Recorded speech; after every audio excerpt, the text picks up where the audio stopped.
Before hospitals, before soft beds, before anyone understood cells, the human body survived because it could repair itself.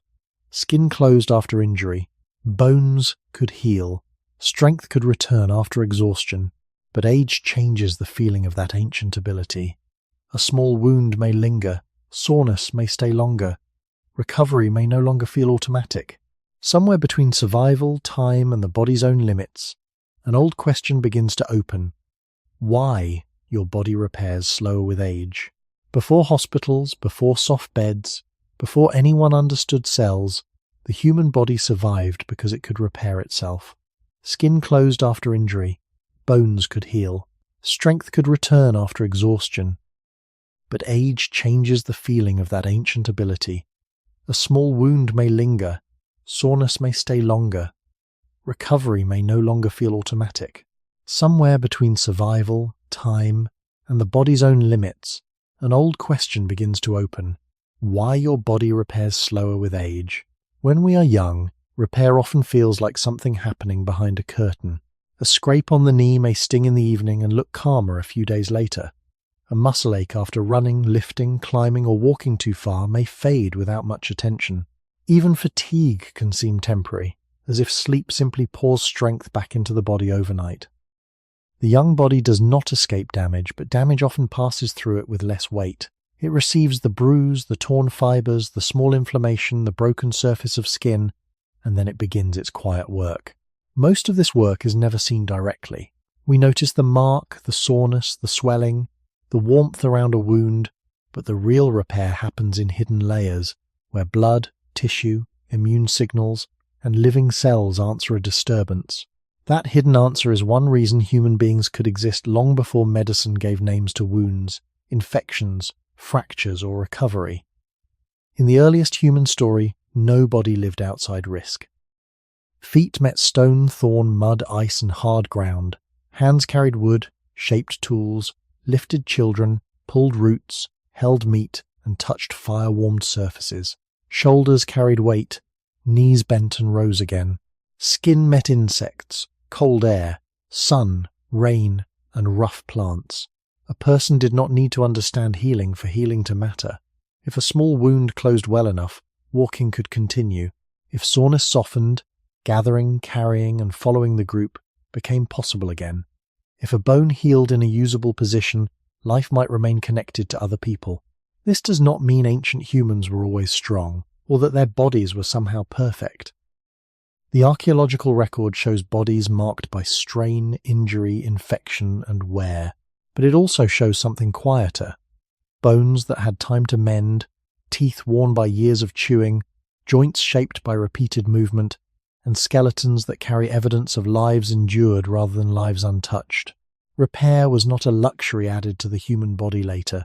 It was part of the original bargain of being alive in a world that could scrape, bruise, exhaust, and break. The strange thing is that this same repair can feel different as the years pass.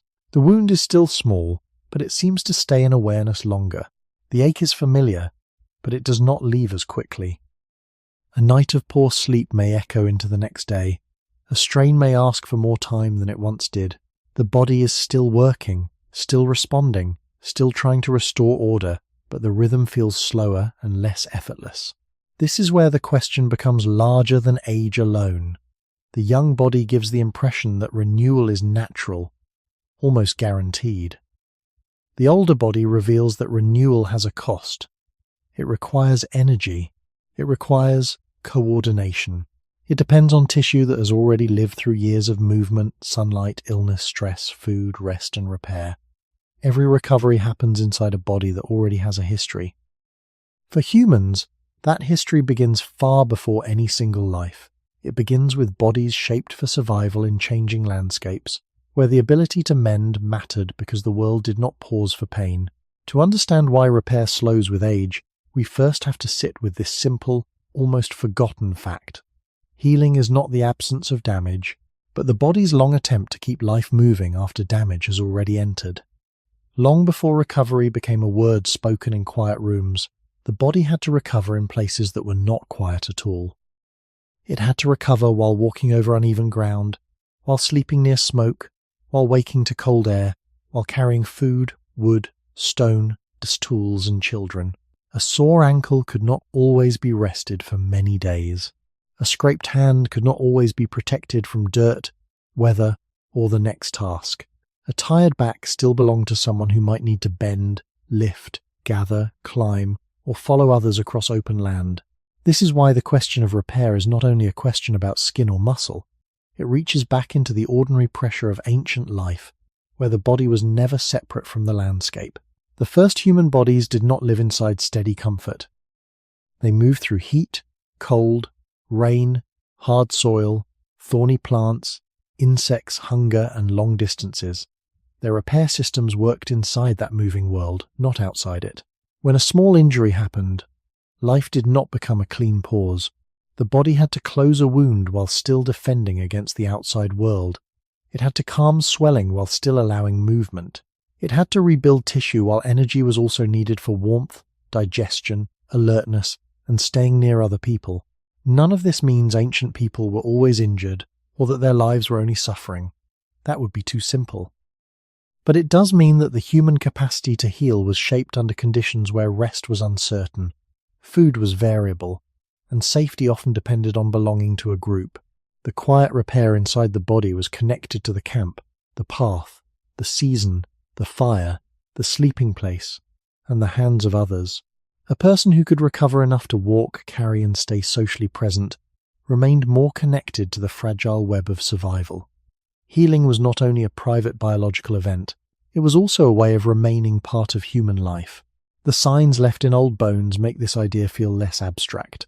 Some ancient skeletons show healed fractures, worn joints, dental wear, and marks of long use.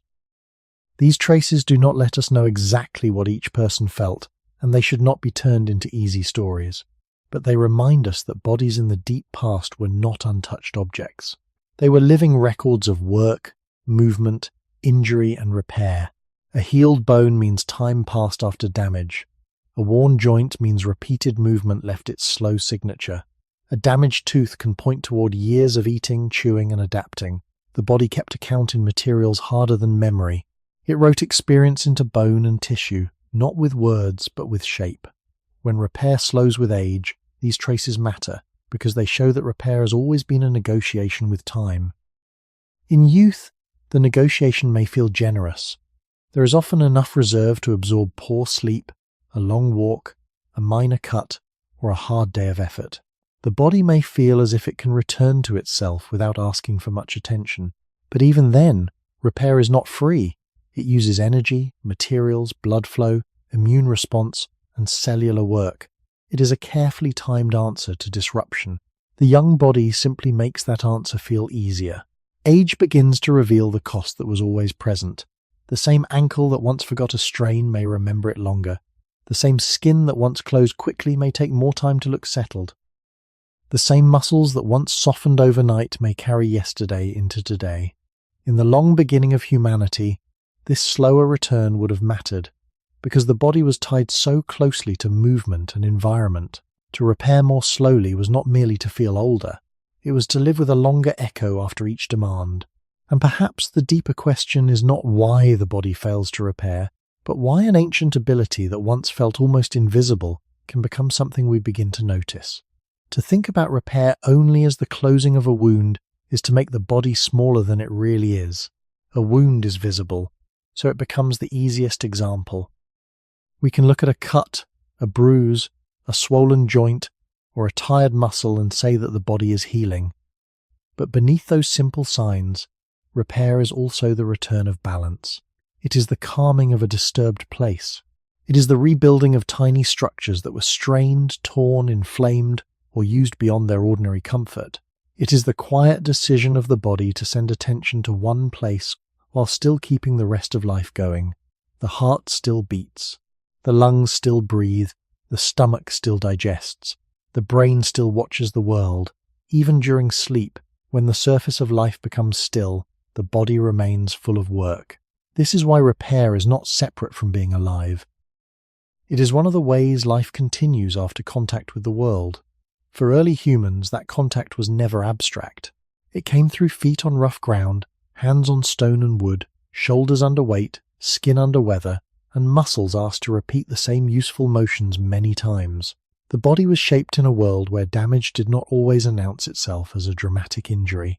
Often, it may have arrived as small wear, a tender foot, a sore back, a scratched forearm, a tired hip, a tooth worn down by years of chewing, a joint that slowly carried the memory of kneeling, walking, climbing, and rising. These were not separate from human history. They were human history at the level of tissue. Long before written records, the body itself was a record of weather, food, movement, sleep, and strain. When a person lived through seasons, the body carried those seasons inward. When a group moved across a landscape, the landscape left small marks on bones, teeth, muscles, and skin. Repair allowed those marks to remain survivable, at least for a time. It did not erase the past completely. It made continuation possible. That difference matters. Healing is often imagined as a return to what existed before, but the living body rarely returns to a perfect beginning. A scar is not the same as untouched skin. A healed fracture is not a moment removed from history. A muscle that grows stronger after work is not the same muscle it was before effort. Repair is more like a negotiation between damage and continuity. It asks what can be restored, what must be reshaped, and what can simply be carried forward. In youth, this negotiation can feel so smooth that we mistake it for permanence. The body seems to close the distance between injury and recovery quickly. It seems to absorb the world and remain itself, but aging slowly changes the feeling of that bargain. The same processes still exist, but they may move with less speed, less reserve, or less coordination. A person may begin to notice the delay between asking the body to recover and feeling that recovery arrive. The delay is not only biological, it is also historical. It reminds us that the body has been spending itself for many years, maintaining warmth, fighting infections, renewing cells, repairing tissues, moving through stress, digesting food, waking, sleeping, and beginning again. The origin of the human body lies in this repeated beginning again. Our ancestors did not need a theory of cells to depend on cellular repair. They did not need to know inflammation by name to rely on the first heat and swelling around damage. They did not need to describe bone remodeling to live with bones that could mend over time. Their survival rested on countless hidden processes that worked without language. Age makes some of those hidden processes more noticeable because they stop feeling invisible. The body that once repaired quietly begins to ask for more patience. A small injury becomes a reminder that time is not only something we count outside ourselves, it is also something our tissues have lived through. To ask why the body repairs slower with age is therefore to ask why a survival system that carried humans through deep history begins, later in life, to reveal its limits. And that question cannot be answered by one wound, one cell, or one simple cause. It has to begin with the whole human story, a body made to keep going but never made outside time. Healing can look simple from the outside because the signs are small and familiar. A cut darkens, dries, tightens, and slowly becomes less visible. A bruise changes colour, then fades. A sore muscle feels heavy, then softer, then ordinary again. Because these changes happen so often in daily life, it is easy to imagine repair as a single motion, as if the body quietly closes a door and returns everything to normal. But inside the body, healing is not one motion. It is closer to a carefully timed conversation between many living systems. Blood must respond first when a surface is broken. Immune cells must arrive, not only to defend against danger, but also to help clear damaged material. New tissue must begin to form. Tiny blood vessels may need to grow into the disturbed place. Later, the repaired area must be reorganized, strengthened, and shaped into something usable. None of these steps works alone. None of them exists outside the rest of the body. A small wound on the skin is connected to circulation, energy, sleep, inflammation, nutrition, temperature, and the condition of the tissue around it. This is why the body can seem almost mysterious when it heals.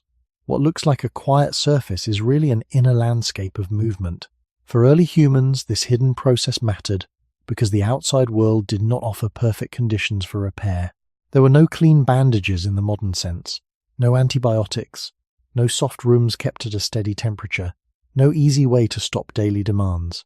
The body had to begin its work in air filled with dust, smoke, pollen, insects, cold, heat, and moisture. The injured place had to become a border between the inner body and the outer world. Blood clotting helped close that border.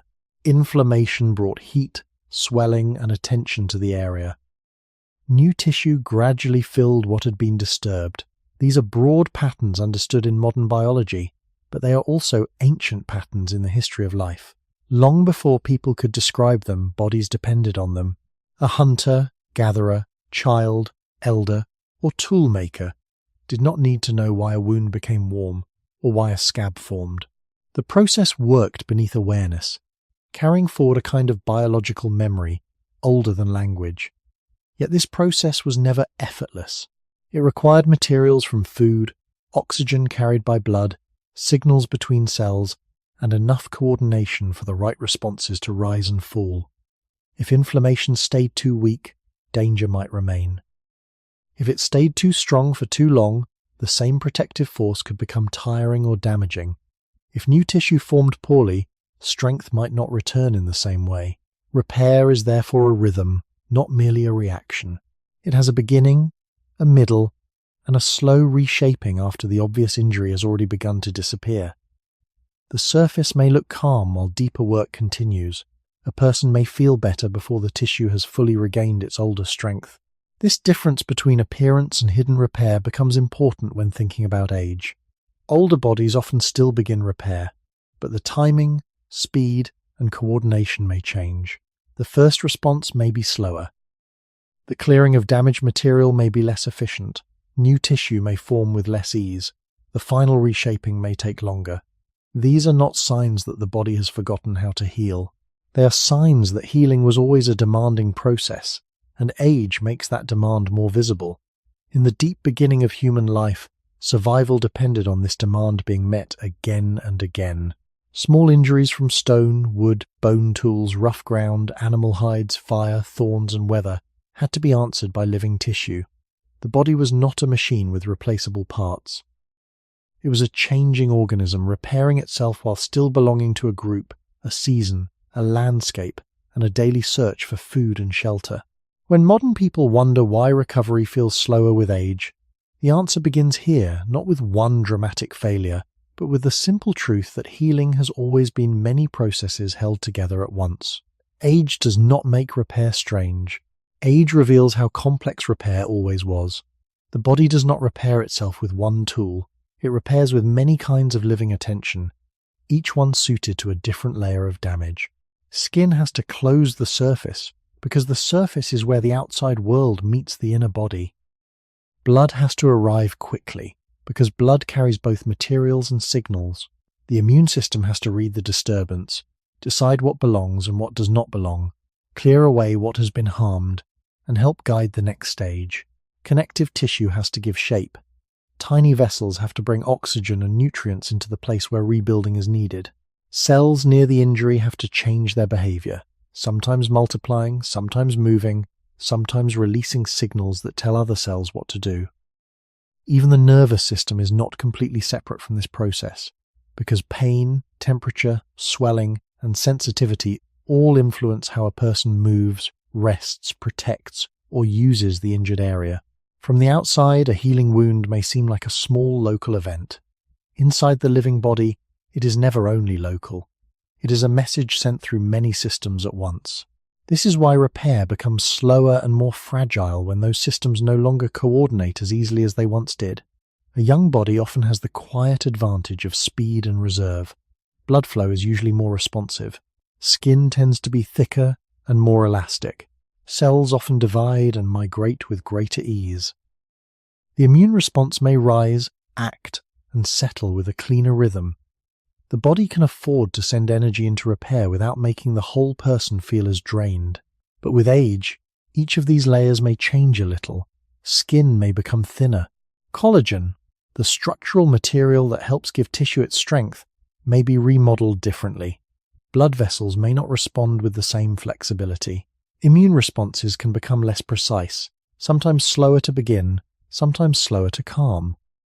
The older body may still know how to repair, but the repair has to pass through tissues that have already been shaped by years of sunlight, movement, inflammation, illness, stress, rest, food, and previous healing. Nothing happens on a blank surface anymore. The body is always repairing through its own history. This matters deeply when we place the human body back at its beginning. Early people did not live with a clear separation between biology and environment. Their skin was not only skin in a textbook sense, it was a boundary against wind, insects, smoke, cold, heat, plants, stone, and soil. Their blood was not only a fluid in a diagram. It carried warmth, oxygen, immune cells, and the materials needed after long walking, hunger, birth, infection, injury, and work. Their muscles were not isolated machines. They were part of daily movement across land, into shelters, around fires, through seasons, and near other bodies. A small wound on a hand could affect tool use. A swollen foot could change the pace of travel. A painful shoulder could change how food, wood, or a child was carried. Repair was therefore tied to survival, not because every injury was dramatic, but because ordinary life repeatedly asked the body to remain usable. Modern biology lets us name pieces of that hidden process, but names can make us forget the old truth beneath them. Skin, blood, immune cells, connective tissue, and vessels are not separate workers in separate rooms. They are more like voices in a slow conversation, answering damage together. When the conversation is clear, recovery may feel almost invisible. When the conversation is delayed, confused, or less energetic, the same small damage can stay present longer in awareness. Age often makes this conversation less smooth. It does not turn the body into something helpless. It simply reveals that healing depends on timing, supply, cooperation, and living tissue that has already endured much. A bruise fades because blood and immune cells have done quiet work. A cut closes because cells at the surface and beneath the surface have changed their behavior. A strained muscle softens because inflammation, cleanup, rebuilding, and rest have slowly made movement safer again. These events seem familiar, but they are not simple.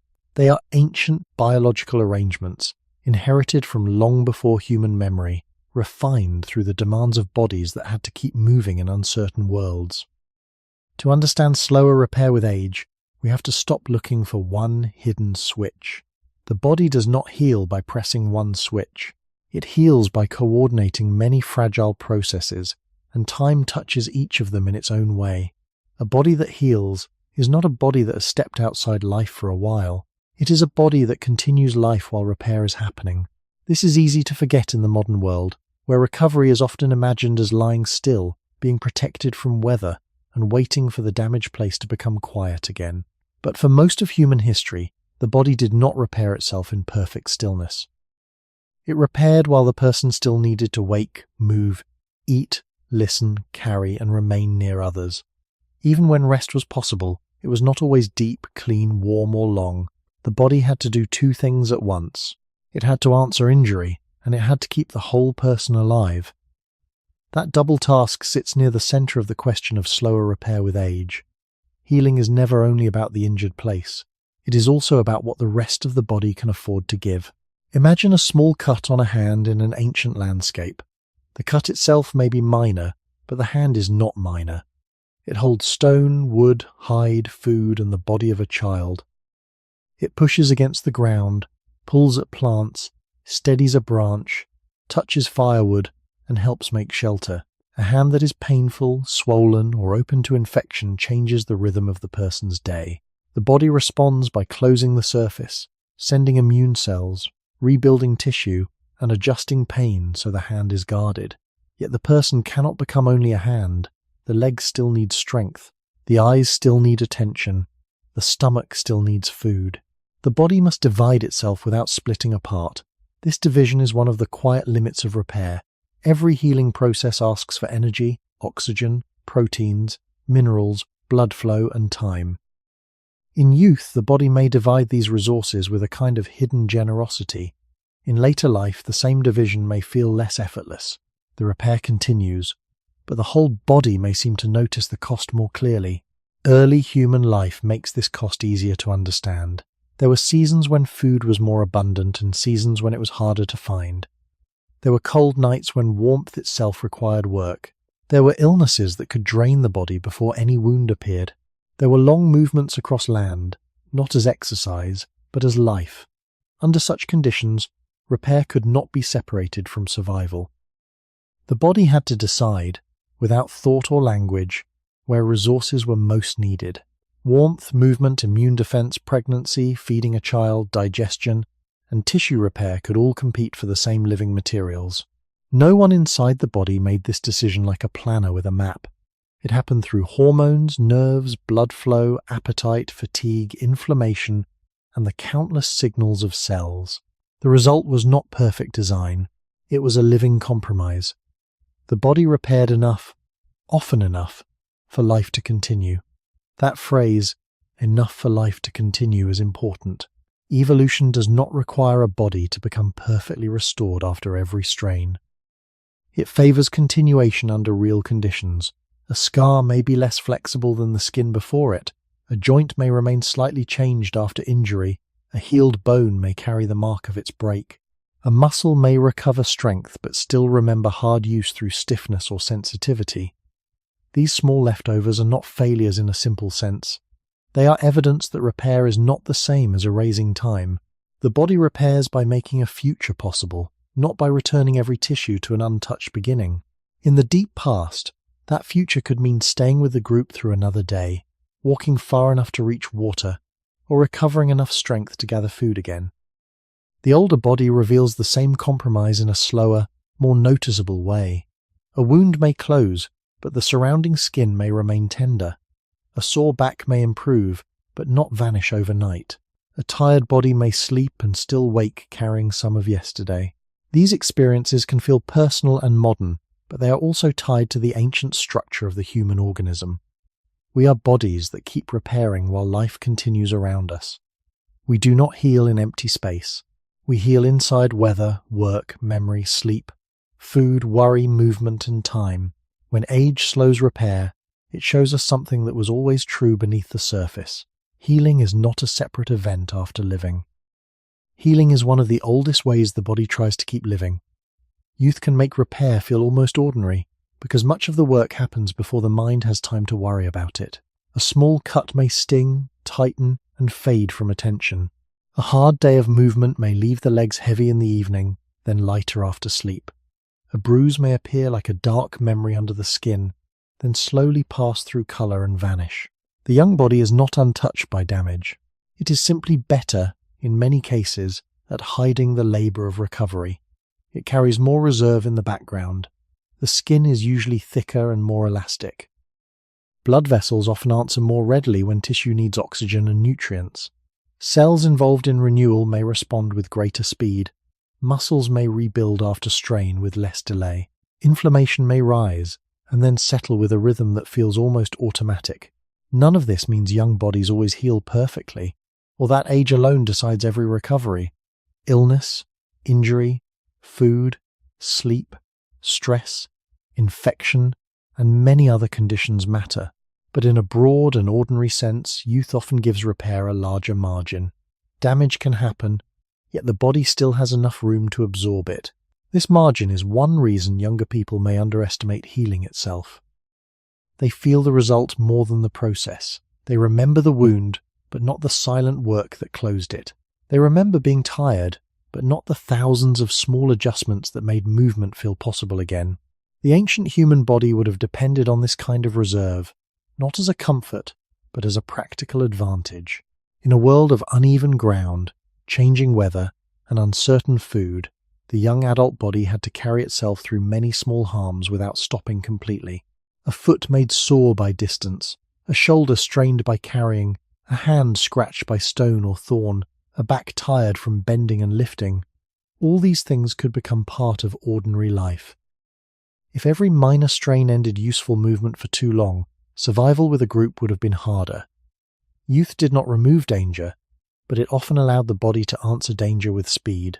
This speed was not magical. It came from tissues that had not yet spent as many years repairing themselves. It came from systems that could still coordinate strongly. It came from energy that could be directed toward growth, movement, and renewal with less competition from long accumulated wear. The young body feels new not because it has no history, but because its history is still short. Its tissues have fewer old repairs behind them. Its scars may be fewer. Its blood vessels, muscles, skin, and immune responses may still have more flexibility. It has not yet spent decades defending itself against sunlight, infection, stress, repeated movement, poor sleep, cold, heat, and ordinary use. When the body repairs in youth, it often does so across a landscape that is still relatively open. Signals travel. Materials arrive.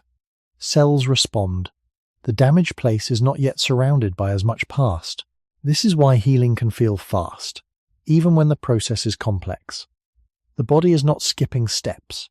It is moving through them with more ease. In the deep history of our species, this ease would have mattered most during the years when a person could gather, hunt, carry, climb, learn, mate, raise children, and help others. Evolution does not shape the body around comfort in old age as a central promise. It shapes living systems through reproduction, survival, care, cooperation, and the pressures of real environments. Human beings are unusual because social life allowed many people beyond youth to remain important, teaching, caring, remembering, and helping groups. But the biological machinery of repair still bears the older mark of life under pressure. It is strongest when the body is still full of reserve. Later, when repair slows, the contrast can feel personal, almost unfair. The same kind of bruise takes longer to fade. The same walk leaves a deeper ache. The same night of bad sleep has a longer shadow. But the change is not a sudden betrayal. It is the slow fading of a margin that once worked so quietly we mistook it for permanence. Youth hides the cost of repair.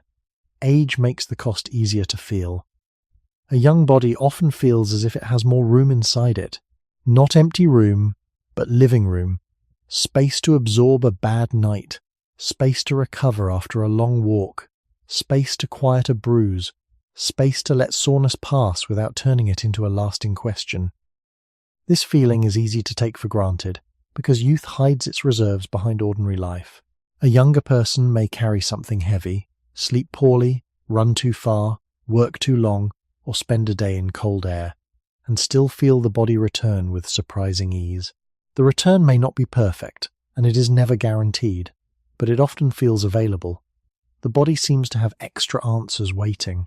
It can draw more quickly on circulation, immune response, tissue renewal, muscle rebuilding, and the simple capacity to tolerate stress without being overwhelmed by it.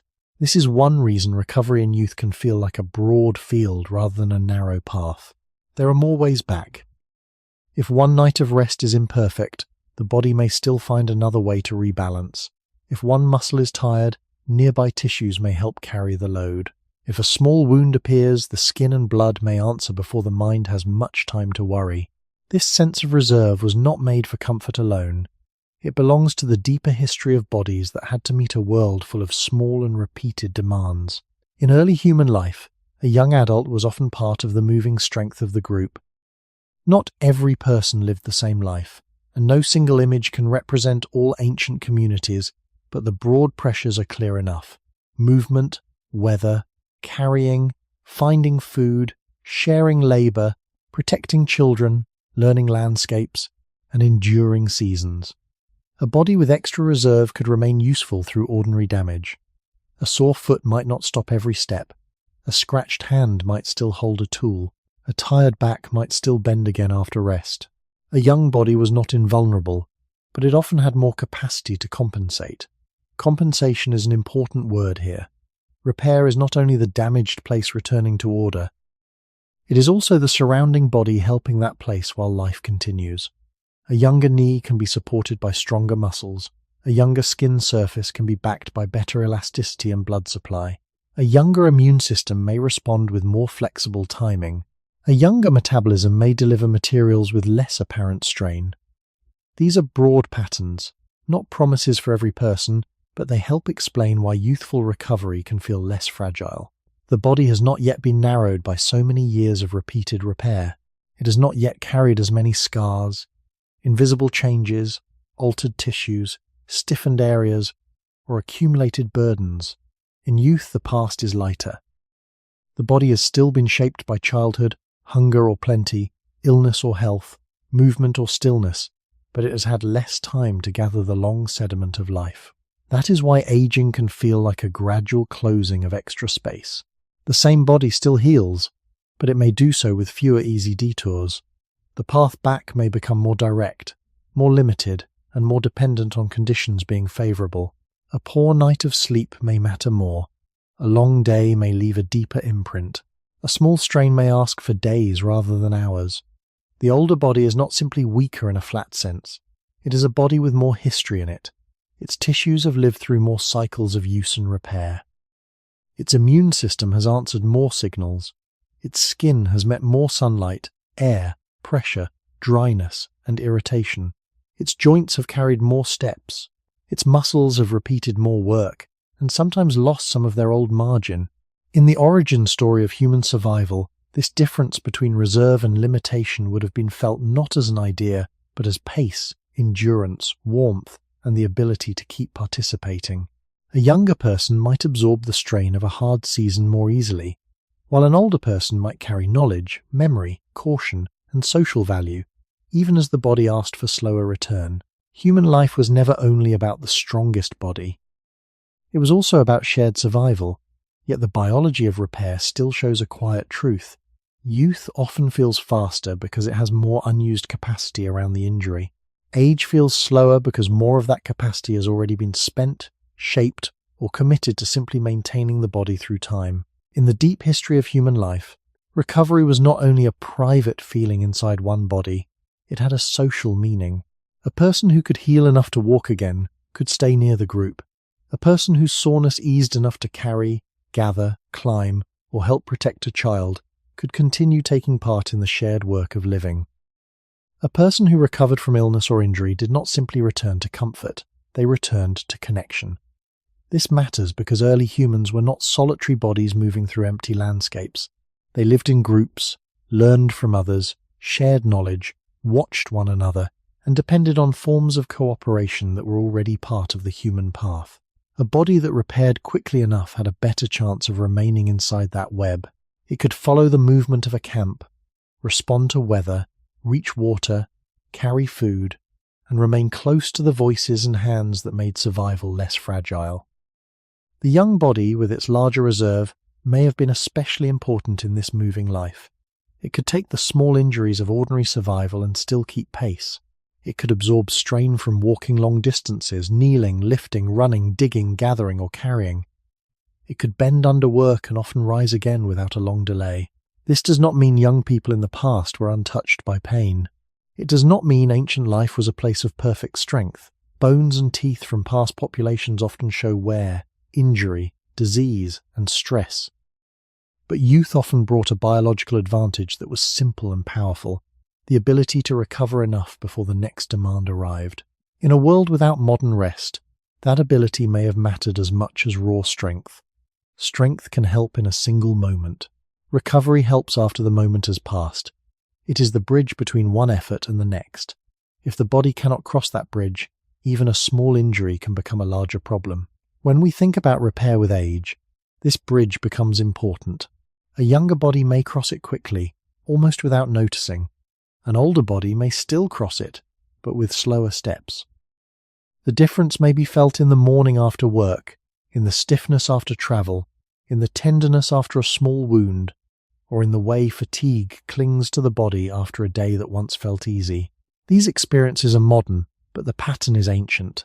The body is always trying to restore enough order for life to continue. It does not need perfect restoration to move forward. It needs usable restoration.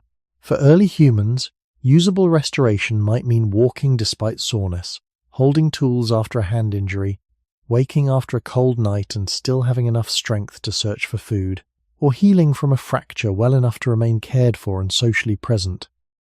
Archaeological finds of healed injuries remind us that some people survive damage long enough for the body to mend. They also suggest that care from others may sometimes have helped that survival, because serious injury is easier to endure when a person is not abandoned. We should be careful not to invent detailed stories from bones alone, but the broad meaning is steady. Human repair was never only cellular. It was also woven into group life. The body healed inside a social world. Youth made that healing faster, not because youth was free from danger, but because the body had more room to answer danger before it became lasting limitation. Age narrows that room. It asks the body to repair after more years of use, more old injuries, more repeated stress, and more silent changes in tissue. The same survival system remains present, but its pace becomes more visible. What once felt like an automatic return begins to feel like a journey back. This is the quiet reason the question of slower repair belongs not only to medicine, but to human history. Our bodies were shaped in a world where staying with others mattered, where movement mattered, where a wound was never just a wound if it changed one's place in the group. Youth helped the body keep returning to that shared life. Age reminds us that every return has always required work. Time does not enter the body all at once. It enters quietly, through surfaces, fibers, vessels, joints, and repeated days. At first, the body may seem to keep its older rhythm. A wound closes, a bruise fades, a sore muscle softens, but beneath the familiar signs, the materials of the body are slowly changing. Skin is a good place to begin because skin is the body's first border with the world. It has spent a lifetime meeting sunlight, wind, dryness, pressure, small injuries, heat, cold, and the ordinary friction of clothing, tools, bedding, work, and weather. With age, skin often becomes thinner, less elastic, and less richly supplied with some of the youthful qualities that make repair feel quick. The surface may tear more easily. A small wound may look more fragile. The surrounding tissue may not spring back with the same quiet confidence. This is not a dramatic failure. It is the slow history of a living boundary that has protected the body for many years.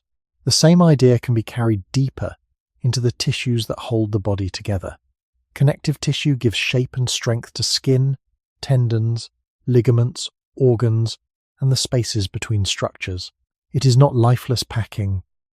It is part of how the body carries tension, receives force, and restores form after strain. Over time, some connective tissues may become less flexible. Collagen, one of the main structural proteins in the body, may become more altered by age and accumulated exposure to ordinary biological stress. Tendons and ligaments may not feel as forgiving. Muscles may lose some of their old speed in responding to damage or rebuilding after effort. A person may notice this not as a scientific fact, but as a change in daily experience. The shoulder stays tight longer. The back needs more time after lifting. The knee remembers a long walk the next morning. The body still returns, but the return has a different texture. It is slower, more cautious, and more noticeable. In the beginning of human life, these tissues were never designed for a world without strain. They were shaped in bodies that walked, carried, crouched, climbed, reached, slept on harder surfaces, endured changes of temperature, and used the same joints and muscles again and again. Early human movement was not exercise separated from life. It was life itself. The tissues of the body had to be strong enough to absorb force, flexible enough to move, and repairable enough to keep going after small damage. But repairable does not mean endlessly renewed. Every step, every old inflammation, every healed injury, every season of hunger or labor could become part of the body's long record. Age makes that record harder to ignore. The young body may feel like a fresh path through soft ground.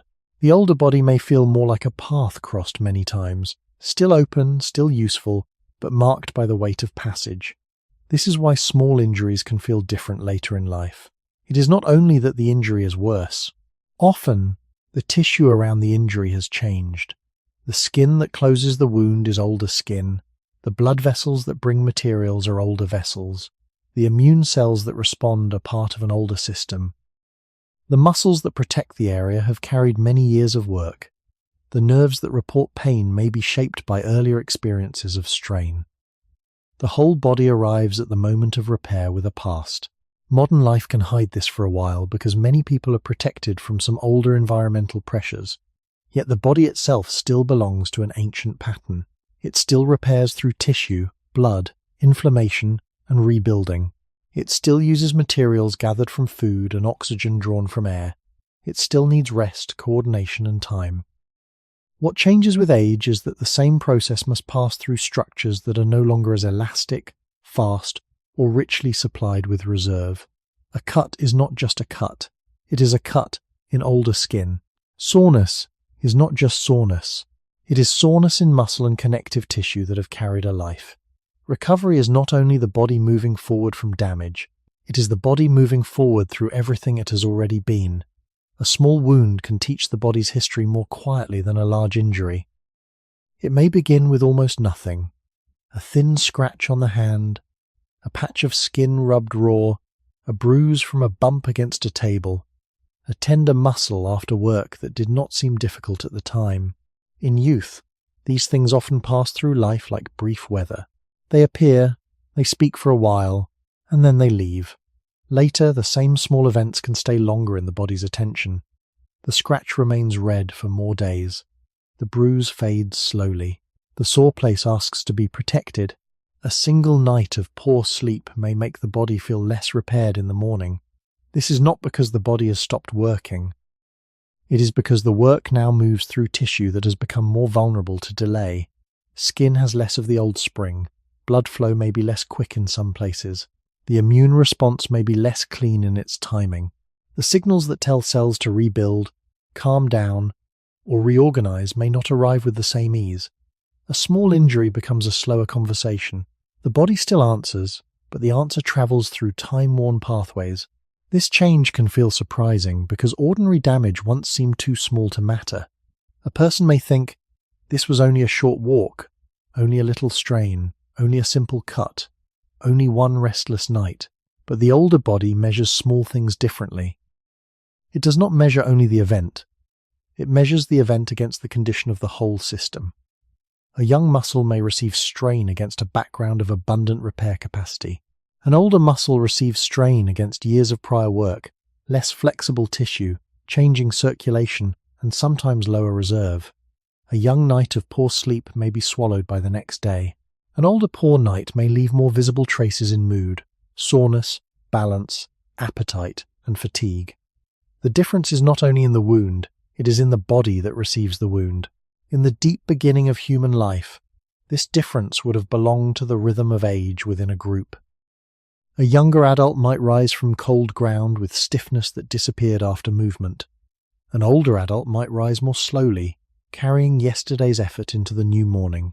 That does not mean older people had no value. In many human societies, age can carry memory, skill, knowledge of places, social judgment, and care for children. But the tissue itself still has to answer the physical world. Rough ground does not become softer because a person knows more. Cold air does not require less energy because a person has lived longer. A thorn, a stone edge, a heavy load, or a long day still enters the body through skin, muscle, joint, and breath. Age changes how long the body may echo after that contact. One of the most intimate ways people notice slower repair is through soreness. Soreness is not always injury in a dramatic sense. It can be the body's message that tissue has been stressed, that muscles have been used, that small fibers and supporting structures are being adjusted. In a younger body, soreness may feel like a temporary visitor. In an older body, it can feel more like a guest who lingers at the doorway. The same movement may bring a longer aftertaste. The same effort may require more careful pacing. This is where the ancient body and the modern body quietly meet. The modern person may feel soreness after a gym session, a day of housework, a long drive, or a poor sleeping position. The ancient person may have felt it after travel, carrying, gathering, crouching, climbing, or sleeping near the ground.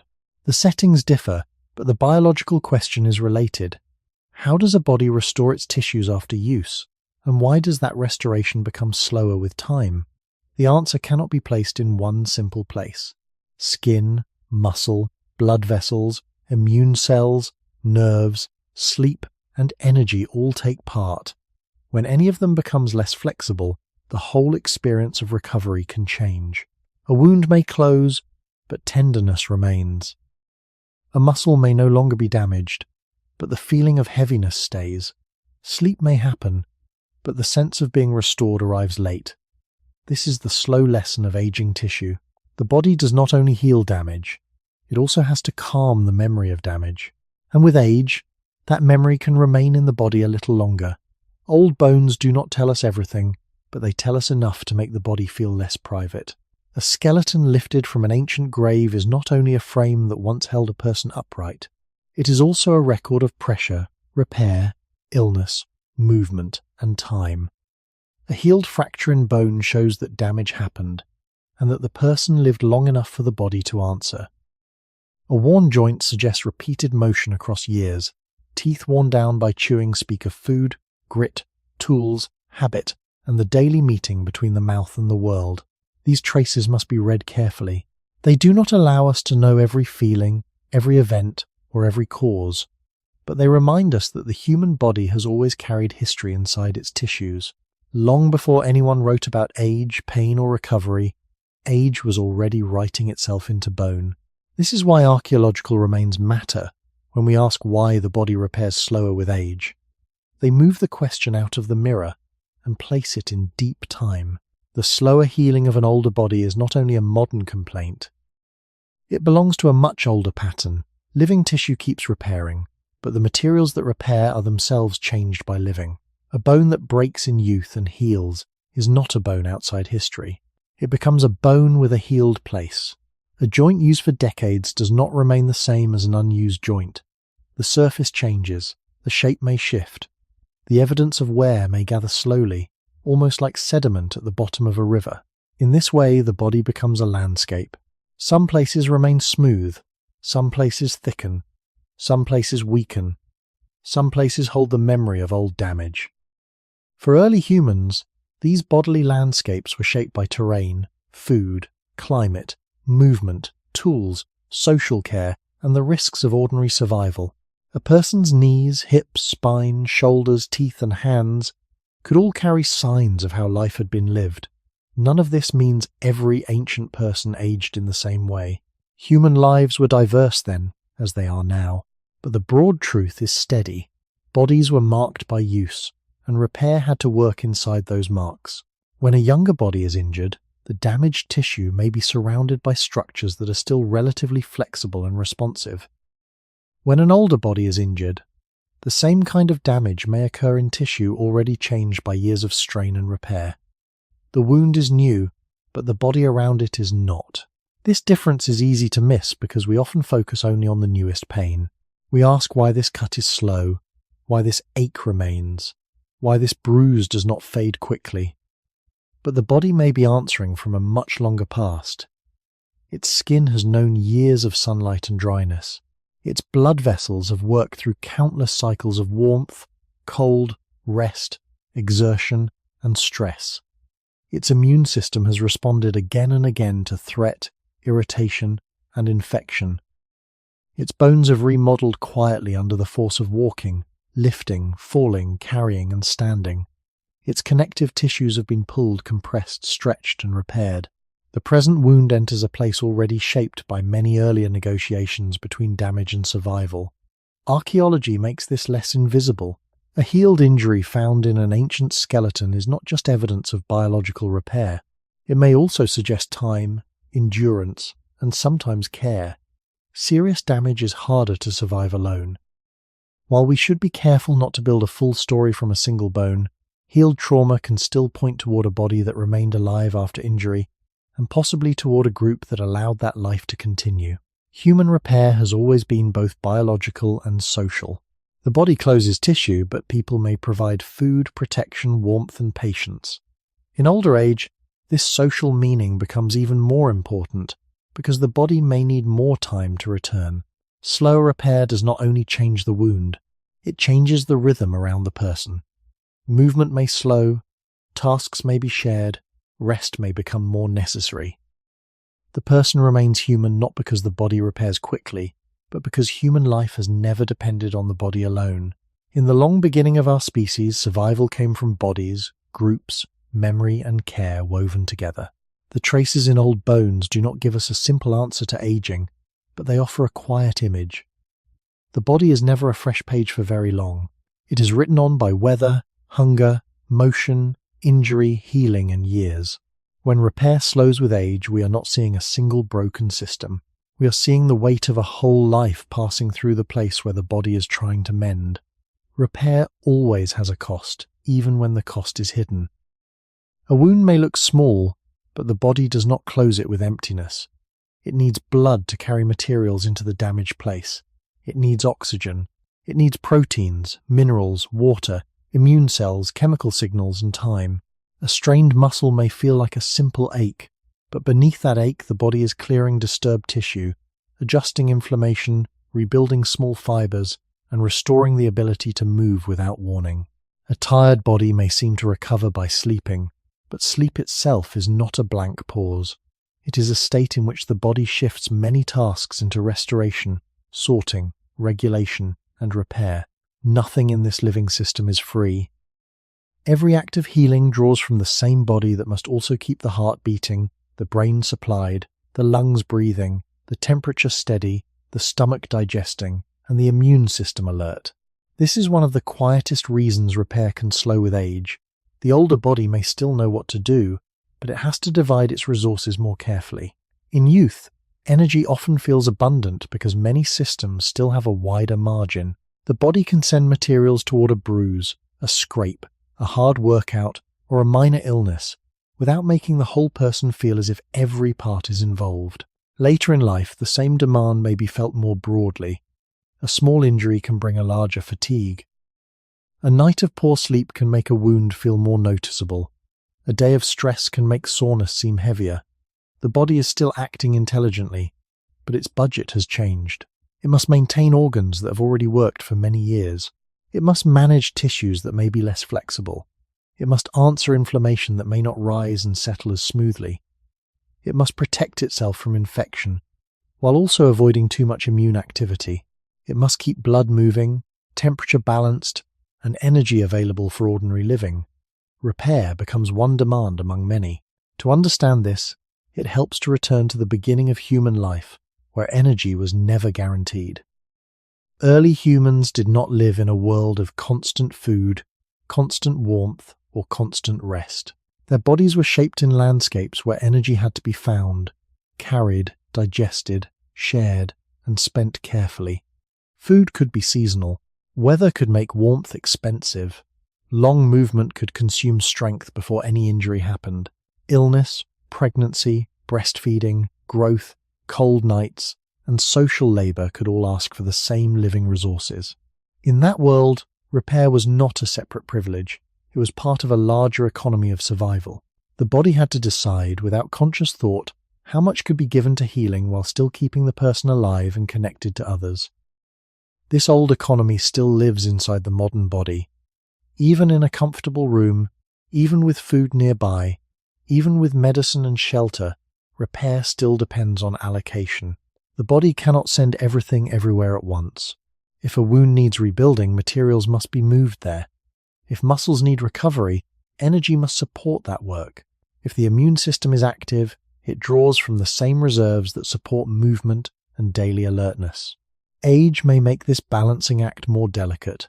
The body may become less efficient at turning food into usable repair, less quick at delivering blood where it is needed, or less flexible in shifting from defense to rebuilding. These are broad biological patterns, not a single rule for every person, but they help explain why recovery can begin to feel slower, deeper, and more expensive with time. The young body often spends energy, as if tomorrow will refill the storehouse quickly. The older body may spend more like a careful keeper of a long-used fire, feeding one flame while making sure the others do not go out. This does not mean aging is only decline. It means the body has become a place of priorities. A cut, a sore back, a tired muscle, or a long recovery after illness is not only a local event, it is a request made to the whole organism. The skin asks, the blood answers, the immune system watches. The muscles adjust. The brain changes behavior through fatigue, caution, or pain. The body gathers what it can and sends repair forward. Slower healing is partly the sound of that gathering taking longer. It is the body measuring damage against warmth, movement, digestion, defense, sleep, and the long maintenance of life itself. Repair slows not simply because time has passed, but because time has changed the cost of every small return. As the body grows older, repair does not simply become slower because one part has weakened. It often becomes slower because the whole system has more to manage. The body is not only repairing wounds. It is maintaining blood pressure, temperature, digestion, balance, sleep rhythms, brain function, immune defense, bone structure, muscle tone, and the quiet chemistry that keeps a person alive from 1 hour to the next. In youth, many of these tasks may feel invisible because they are carried by a body with wider reserves. Later, the same tasks can feel closer to the surface. A cold room feels harder to ignore. A heavy meal may leave more fatigue. A restless night may make the body seem less restored. A small injury may not remain small in experience, because the body must respond to it while already spending more attention on maintenance. Repair then becomes part of a larger negotiation. What can be rebuilt? What must be defended? What must be conserved? And what can wait? This is not a conscious choice. The body does not sit in thought and decide where to send strength, but through blood flow, hormones, inflammation, appetite, sleep pressure, pain, and fatigue, it constantly distributes its limited resources. A younger body may shift these resources quickly. It may respond to a strained muscle, recover from a short illness, and still feel ready for ordinary life. An older body may still respond, but the adjustment can be slower and more noticeable. The same healing process may draw more energy from the whole person. Someone may feel tired not only because of the injury itself, but because healing has asked the entire organism to participate. This is why recovery with age can feel less like a quick return and more like a slow rebalancing. The body is not merely fixing a damaged spot. It is trying to maintain order across a system that has been running for many years. In the early human world, this balance between repair and maintenance would have been deeply tied to season, food, and physical demand. A young adult with strong reserves might recover after a long walk, a minor wound, or a cold night with less visible delay. An older person might need more time, more warmth, more food, more social support, or simply a slower pace. Yet age was not only a burden in human groups. Older individuals could carry memory of landscapes, seasons, plants, dangers, social bonds, and past events. The body might repair more slowly, while the person could still hold knowledge that helped others survive. This is one of the quiet human paradoxes. Biological reserve may decline while lived experience grows. The body and the mind do not age in one simple line. The slowing of repair, therefore, belongs to a larger human story, not just a medical one. It asks how a body built for survival keeps distributing energy after years of use, and how a group may make room for bodies that no longer recover as quickly as young ones. Modern life changes the setting, but not the basic problem. A person today may not need to walk across open land after an injury, yet the body still has to divide energy among repair, stress, digestion, sleep, immune function, and daily movement. Comfort can reduce some pressures, but it cannot remove the biological cost of maintenance. The older body may become less flexible in switching from one demand to another. It may take longer to move from alertness into deep rest, from inflammation into calm, from tissue breakdown into rebuilding, from fatigue into readiness. These shifts can be subtle. They may appear first as recovery that feels incomplete, a bruise that stays, a muscle that remains heavy, a wound that closes slowly, a general tiredness after something that once felt easy.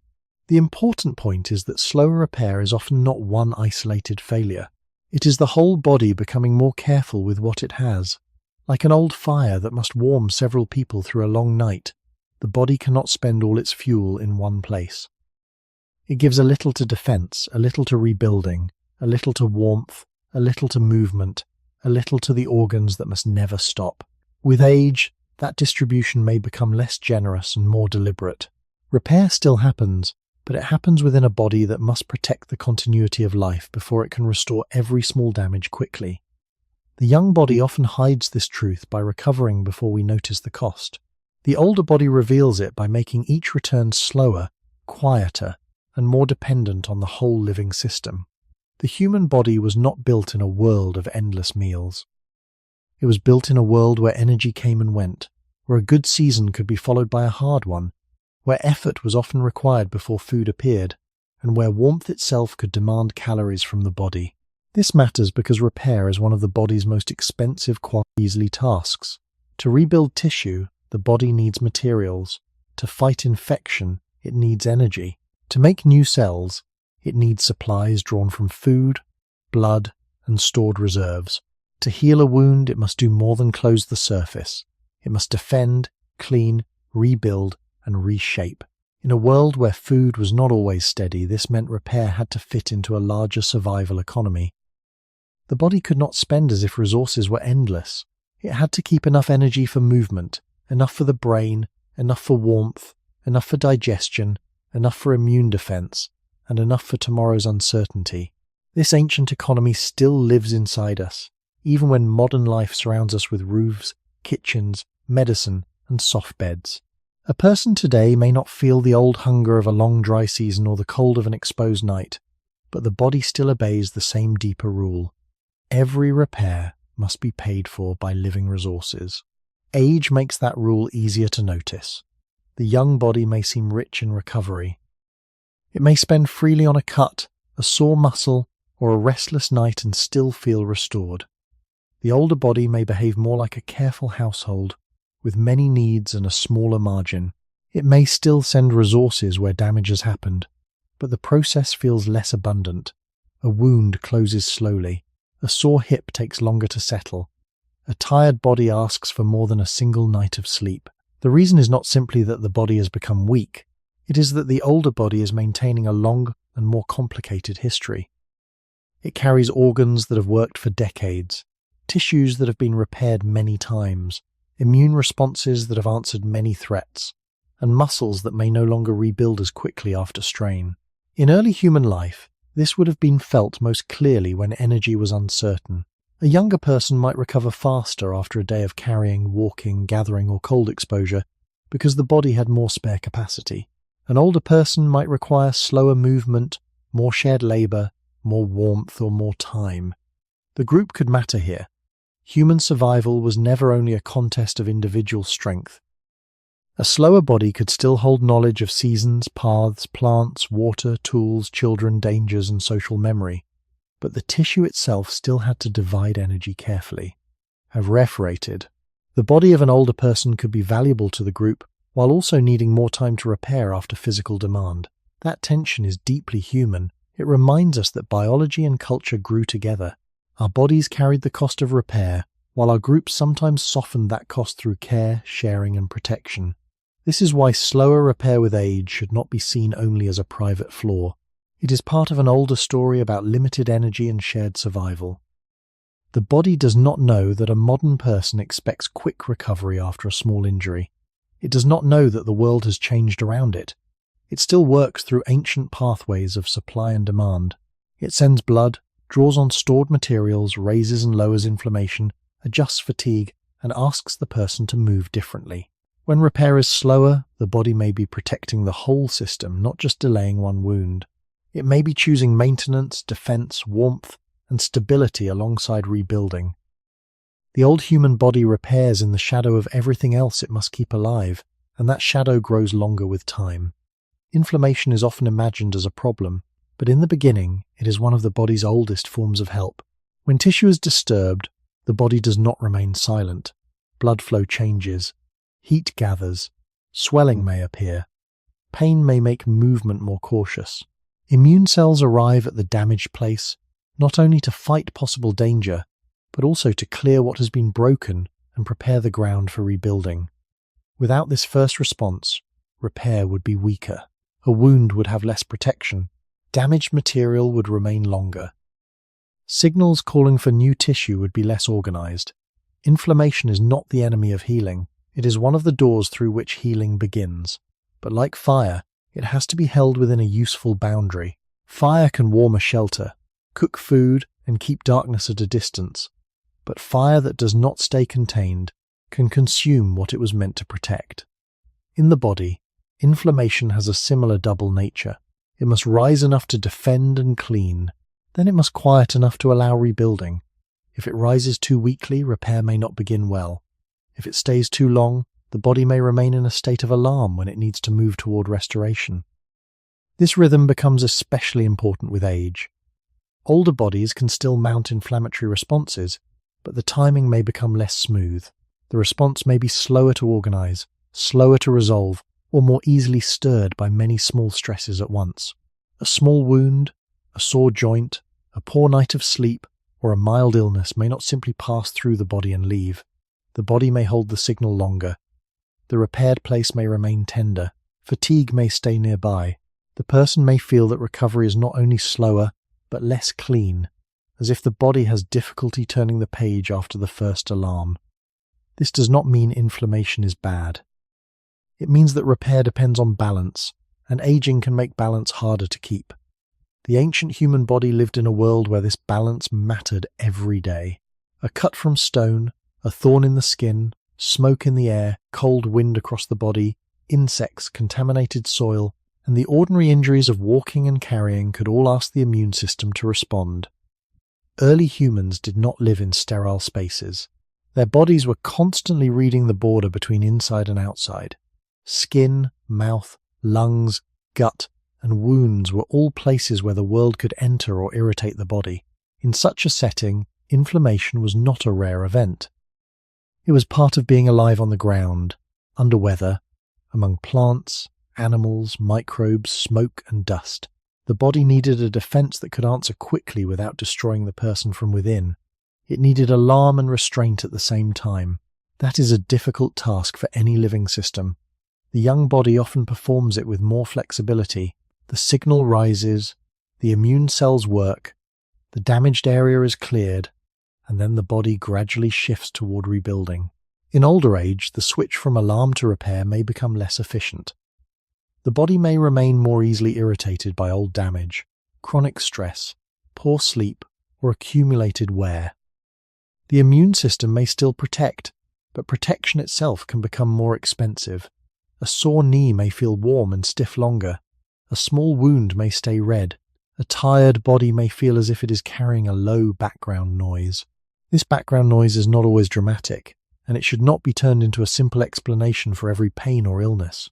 But it helps us understand why repair can lose its old speed. Healing is not only the creation of new tissue, it is also the ending of the emergency that made repair necessary.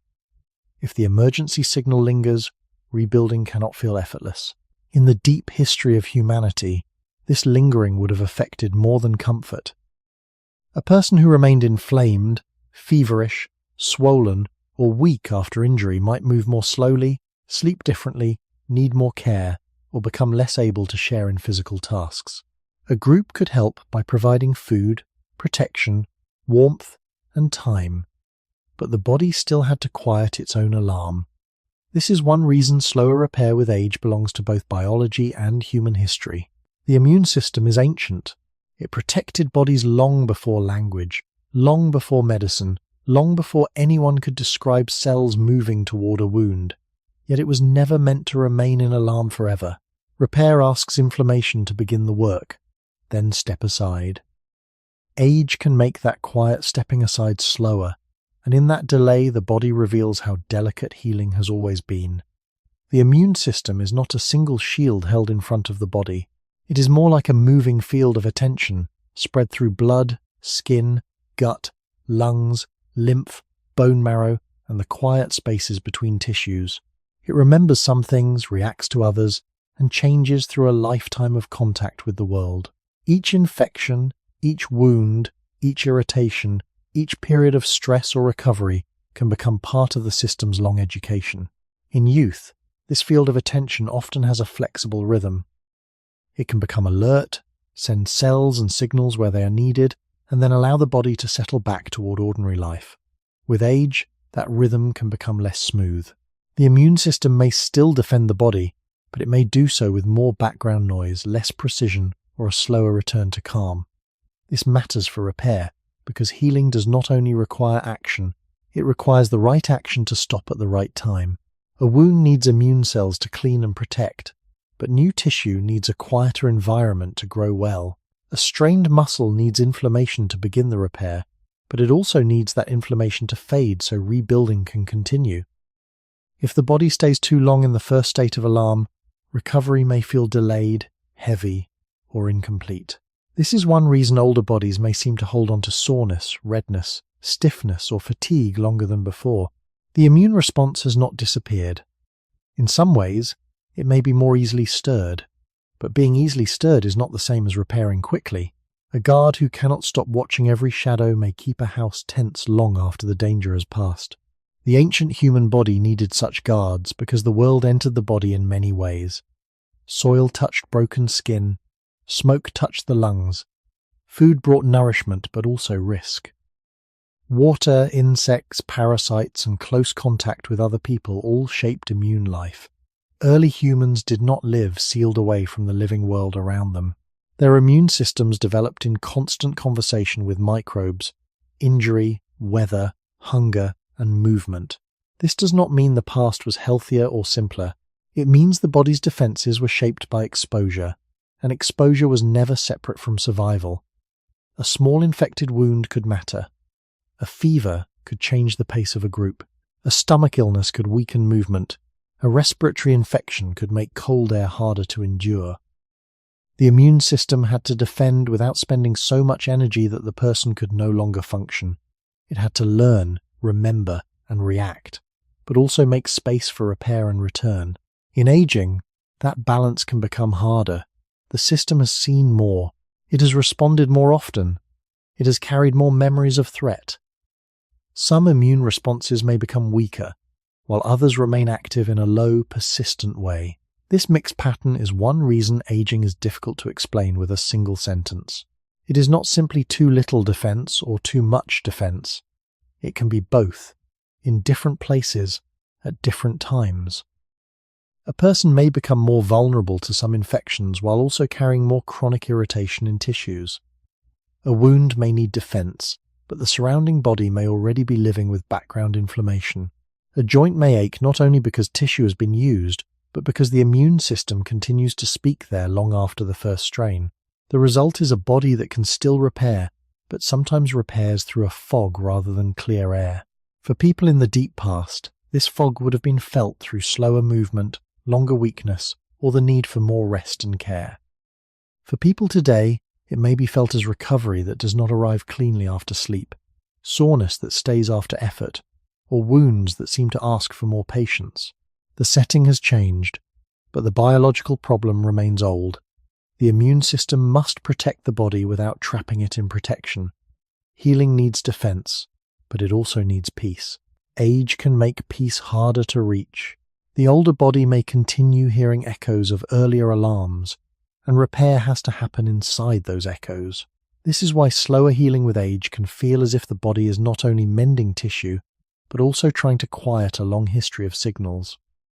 The wound may be new, but the immune system that answers it has been listening to the world for a lifetime.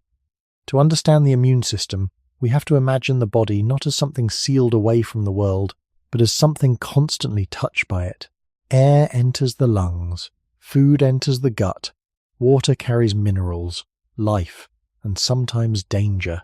Skin meets soil, plants, insects, animal hides, smoke, cold, heat, and the rough edges of work.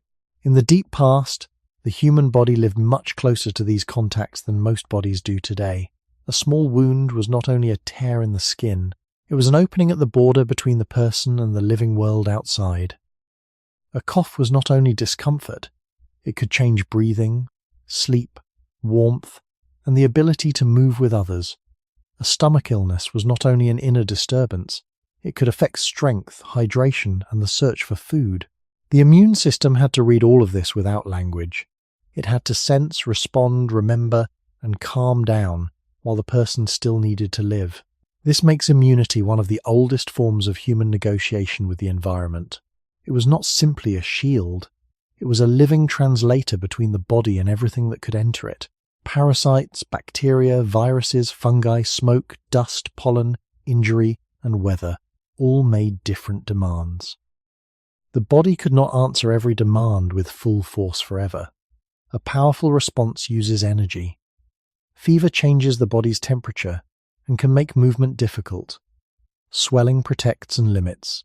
Pain warns and restricts. Fatigue pulls the body toward rest. These responses can help survival, but they also reduce what a person can do in the moment. In early human life, that trade-off mattered. Too little immune response could allow danger to spread. Too much response could weaken the person, drain energy, or slow return to movement. The immune system had to walk a narrow path. It had to be strong enough to defend and restrained enough to let life continue. Age makes that narrow path harder to walk. An older immune system has met many threats. It has been shaped by infections, wounds, irritations, stress, sleep loss, food patterns, and years of ordinary inflammation. It may carry a kind of long memory, not in the thoughtful sense, but in the biological sense of altered responsiveness. Some defenses may become slower or less effective. Other signals may remain more active in the background. The result can be a body that is both experienced and less flexible. It has learned from the world, but the learning itself has a cost. A wound in later life does not call a fresh immune system. It calls an immune system that has already been answering the world for decades. This is why repair can feel slower after age has gathered in the body. The wound may be small, but the response may not be clean and quick. The body may take longer to clear damaged material. It may take longer to move from defense to rebuilding. It may hold stiffness, tenderness, heat, or fatigue longer than before. In a younger body, the alarm may rise like morning fire and then fade into the work of the day. In an older body, the alarm may leave smoke behind. That smoke can make repair feel less smooth. It does not mean the body is failing to care for itself. It may mean the body is caring through a system crowded with older signals. This has a deep connection to the first human environments. Our ancestors lived in open biological worlds, not in clean laboratory spaces. Their immune systems were shaped by close contact with soil, animals, plants, shared shelters, changing climates, injuries, births, deaths, and seasonal food. There was no perfect separation between the body and the place it lived. A cold night could draw energy away from repair. Hunger could limit materials for immune cells and tissue rebuilding. Smoke could irritate breathing while fire still protected the group. A wound could demand defense while walking still had to continue. The immune system stood at the center of these pressures. It protected the body, but protection itself was never free. When we ask why repair slows with age, immunity gives us one of the clearest answers without reducing the whole story to one cause. Healing is not only the making of new tissue, it is also the careful ending of danger. The body must recognize damage, defend the border, clear what has been harmed, and then soften the alarm so rebuilding can begin. With age, that sequence can become slower and less graceful. The ancient defense remains, but it moves through a body that has already spent many years defending itself. The older body repairs not in silence, but in the echo of every earlier contact with the world. Beneath skin, blood, muscle, and bone, repair depends on cells that must keep reading the condition of the body. They are small, but they are not simple. They receive signals, use energy, make proteins, divide when needed, move into damaged places, remove waste, and help rebuild tissue after disturbance. A wound that closes on the surface depends on cells changing their behavior below the surface. A muscle that recovers after strain depends on cells helping clear damage and rebuild fibers.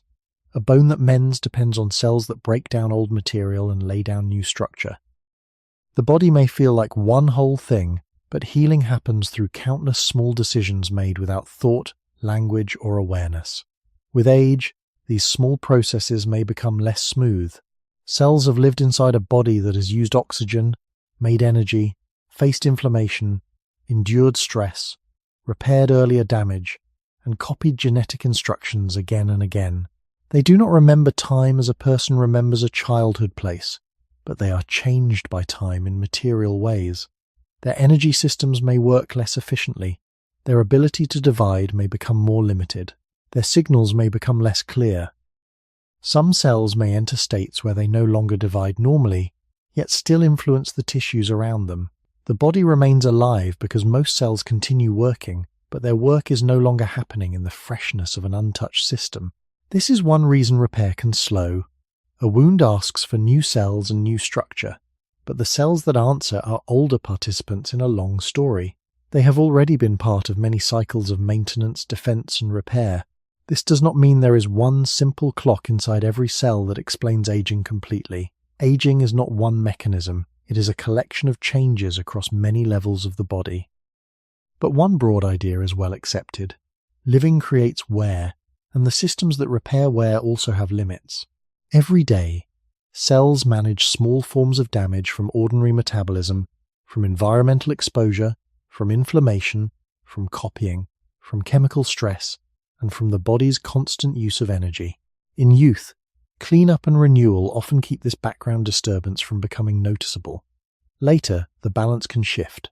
The body may still repair damage, but the background becomes more crowded. A new injury arrives in a cellular world that is already doing more maintenance. The first humans carried this same cellular burden, even though they had no words for cells. Their bodies were powered by food gathered, hunted, shared, and digested. Their tissues used oxygen while walking, carrying, shivering, healing, sleeping, and waking under changing skies. Their cells responded to cold, heat, hunger, infection, birth, growth, injury, and long movement across land. The human body began as a body in contact with the earth, not as an isolated object. Every repair inside it was connected to air, food, water, season, and effort. A cut from stone or thorn was not only a surface event, it called on cells to close a boundary. A strained leg after travel was not only discomfort, it asked cells to restore muscle function. A fever was not only heat, it changed the cellular economy of the whole body. To age, then, is not merely to count years, it is to have passed through many thousands of cellular demands that were once invisible. The older body repairs through cells that have been doing quiet labor for decades. Some still respond strongly. Some respond more slowly. Some may send signals that keep tissues slightly more inflamed or less flexible. Some may not replace themselves as readily as before. The result is not sudden collapse, but a slower return after disruption. A wound may close because the body still knows the pattern. But it may close more slowly because the cells carrying out the pattern have less reserve, less clarity, or less youthful speed. A muscle may rebuild because repair remains possible, but the rebuilding may take longer because the surrounding tissue and cellular signals have changed. This is the deep silence beneath aging. The body does not forget how to heal all at once. It heals through countless small workers that have also aged. When recovery feels slower, we are feeling the delayed answer of many living cells, each one shaped by the long history of keeping us alive. There is a tempting idea that aging must have one hidden switch, one secret failure inside the body that explains why repair becomes slower. But the body is not built around one switch. It is built around thousands of small balances. Cells must make energy without creating too much internal stress. They must copy instructions without too many errors. They must remove damaged parts before those damaged parts disturb the tissue around them. They must divide when division is useful, but not divide without control.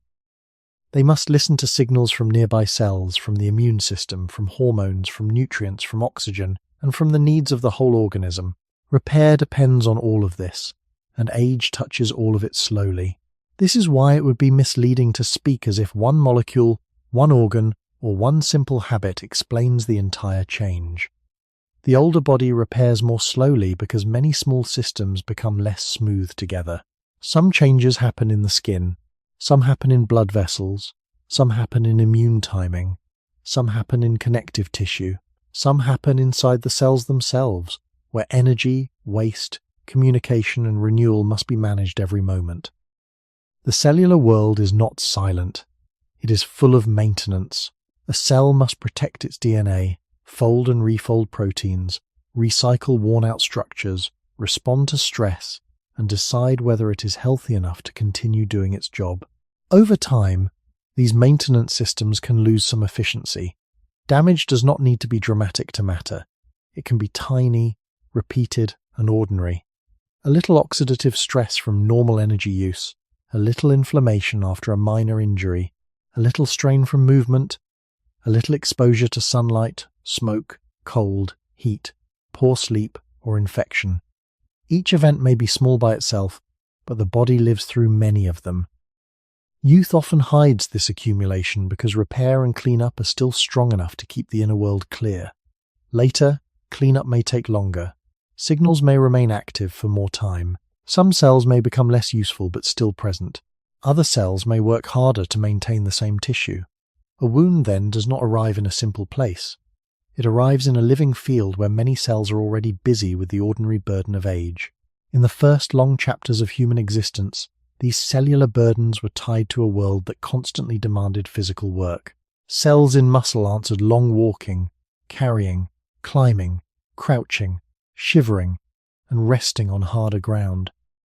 Cells in skin answered sun, wind, insects, smoke, cuts, and dryness.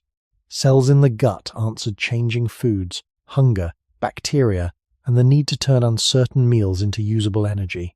Cells in bone answered force, weight, falls, growth, and repair. No ancient person needed to know any of this for it to shape their life. The body's deepest labor was hidden beneath experience. A person felt tired, hungry, sore, feverish, warm, cold, strong, or weak. Beneath those feelings, cells were deciding how much to build, how much to defend, how much to save, and how much to let go. Age makes those decisions harder, not because the body becomes careless, but because the inner environment becomes more complicated. There are more old repairs in the background. More signals have been sent and answered. More tissues have been remodeled. More cells have reached limits in how they divide or respond. Repair still happens, but it happens with less empty space around it. The old dream of perfect renewal does not match the way living bodies actually work. The body does not replace itself as if nothing happened. It maintains, patches, remodels, and continues. It carries forward what can be carried. It builds scar, strengthens some areas, weakens others, and changes its response based on the condition of the whole system. This is not a failure of life. It is the method by which life survives time. When a young body heals, the process can look like erasure. When an older body heals, the process looks more like negotiation. The cells still answer, but they answer through a longer history. They are not repairing from a beginning. They are repairing from a lifetime. Every body carries an archive that no library can hold. It is not written in ink, but in tissue. It is not kept on shelves, but in skin, blood vessels, muscle fibers, bones, immune signals, and cells that have answered the world for years. A person may remember only certain events: a fall, an illness, a season of hard work, a period of poor sleep, a time of hunger, a long recovery after strain. The body remembers more quietly. It keeps the record in altered tissue, in scars, in stiffness, in changed sensitivity, in the places that recover quickly and the places that ask for more time. This does not mean the body has a human kind of memory in every cell. It means that living systems are changed by what they live through. Food, rest, infection, sunlight, movement, stress, injury, and repair all leave some trace in the conditions under which future repair must happen. A wound in an older body is never only a wound in the present. It is a wound in a body that has already passed through many earlier worlds. This is why slower repair with age can feel so personal. It seems to say something about the life already lived. The back that aches longer has carried many mornings. The hand that heals slowly has touched decades of objects: weather, labour, warmth, and cold. The knee that stays tender has risen, bent, turned, steadied, and carried weight through more steps than memory can count. The skin that closes slowly has been the body's border through sun, air, dryness, pressure, and touch. Beneath all of this, cells continue their hidden labour. They make energy. They respond to signals. They repair damage. They divide when needed. They also carry the consequences of earlier repair, earlier inflammation, earlier stress, and earlier survival. The body is not simply wearing out like an object. It is being shaped by repeated attempts to remain alive. That distinction matters. An object becomes used and loses function without participating in its own continuation. A body is different. It responds. It adapts. It protects. It rebuilds. It changes its priorities. It creates scar where open tissue could not remain open. It thickens some places, thins others, strengthens what is used, weakens what is neglected, and shifts energy according to demand. Aging is not only the loss of repair, it is also the accumulation of countless repairs that have already happened. In the deep history of humanity, this archive was made in direct contact with the earth. Early human bodies stored the story of landscapes in the most physical way. Feet carried the memory of ground. Teeth carried the memory of food. Spines carried the memory of posture, load, and movement. Skin carried the memory of climate. Lungs carried the memory of air, smoke, dust, and season. Muscles carried the memory of effort and rest. Sleep, when it came, helped restore the body, but sleep itself happened in environments that could be cold, noisy, smoky, hard, or interrupted. Human bodies were not built in perfect separation from their surroundings. They were shaped by surroundings entering them day after day. When we ask why repair slows with age, we are asking how this long archive changes the conditions of healing. A young body repairs with a shorter record behind it. An older body repairs with more entries in the record, more healed places, more defended borders, more immune conversations, more cellular maintenance, more years of moving energy from one need to another. The body still tries to restore order, but the order it is restoring has become more complex. A cut asks for closure, but the skin around it has aged. A muscle asks for rebuilding, but the tissue around it may carry old strain. A joint asks for calm, but the structures around it may have been irritated many times before. Repair is still possible, but it no longer feels like returning to a blank beginning. It feels more like repairing an old path that is still walked every day. The path can be cared for. It can remain useful.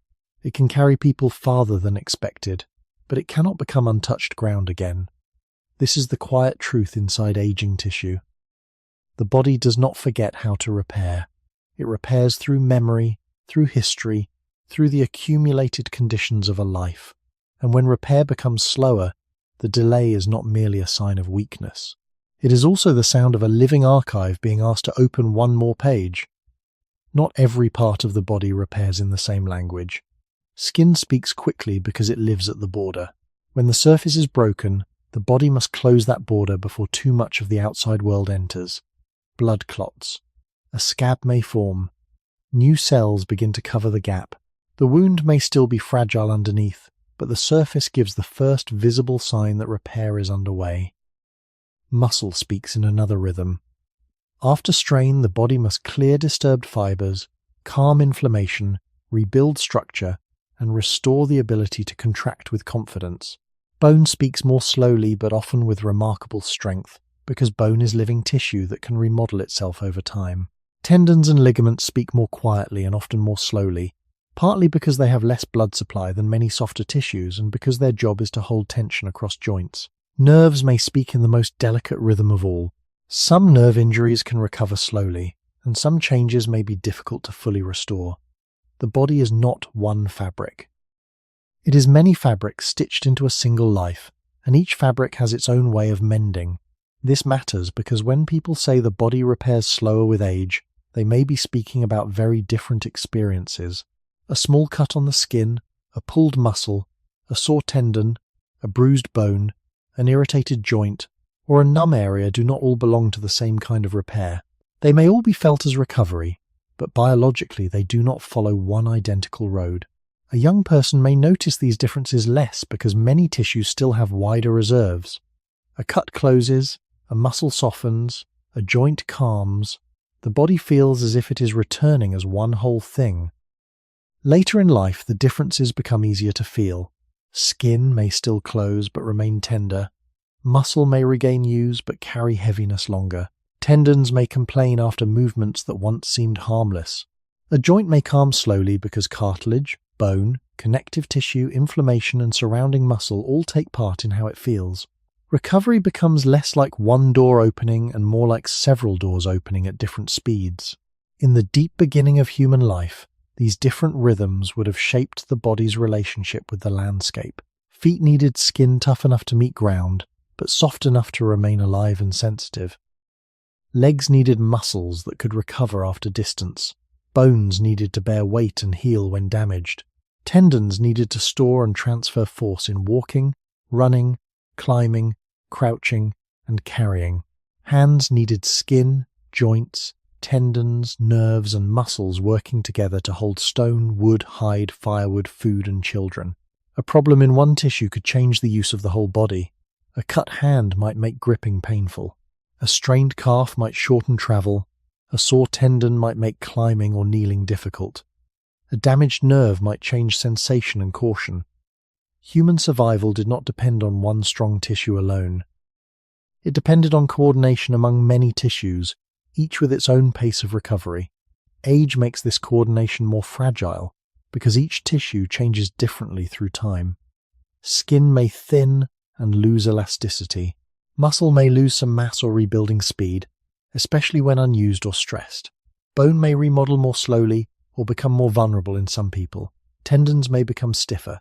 Joints may carry the marks of long use. Nerves may respond differently to damage or pressure. These are broad patterns, not exact rules for every body, but they help explain why older recovery can feel uneven. One place may heal while another still aches. A wound may appear closed while the deeper area is not fully settled. A person may feel strong in one movement and vulnerable in another. The body becomes a map of different repair speeds. That map is shaped by age, but also by life. Someone who walked for years, lifted for years, sat for years, worked with hands for years, slept poorly for years, or lived through illness and stress may carry different patterns of repair. The older body is not just older in general, it is older in specific places. The shoulder has its own history, the knee has its own history, the skin has its own history.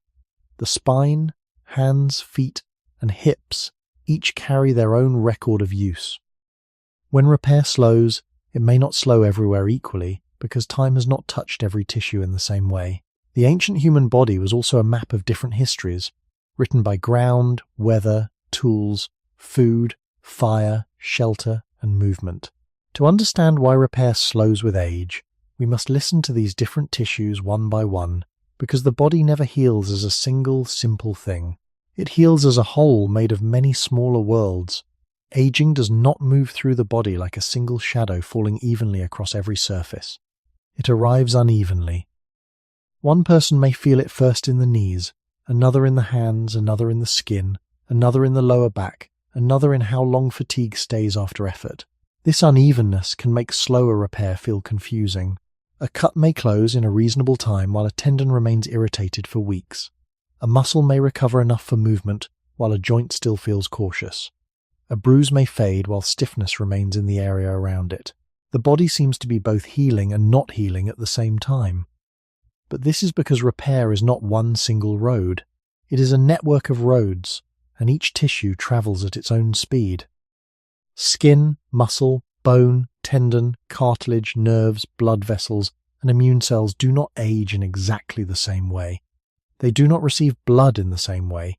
They do not replace themselves at the same pace. They do not carry the same kind of mechanical force. So when age slows repair, it does not slow the body as one simple object. It changes the timing between different systems that once seemed more synchronized. In youth, those timings may overlap so smoothly that recovery feels unified. The skin closes, the swelling fades, the soreness leaves, and movement returns.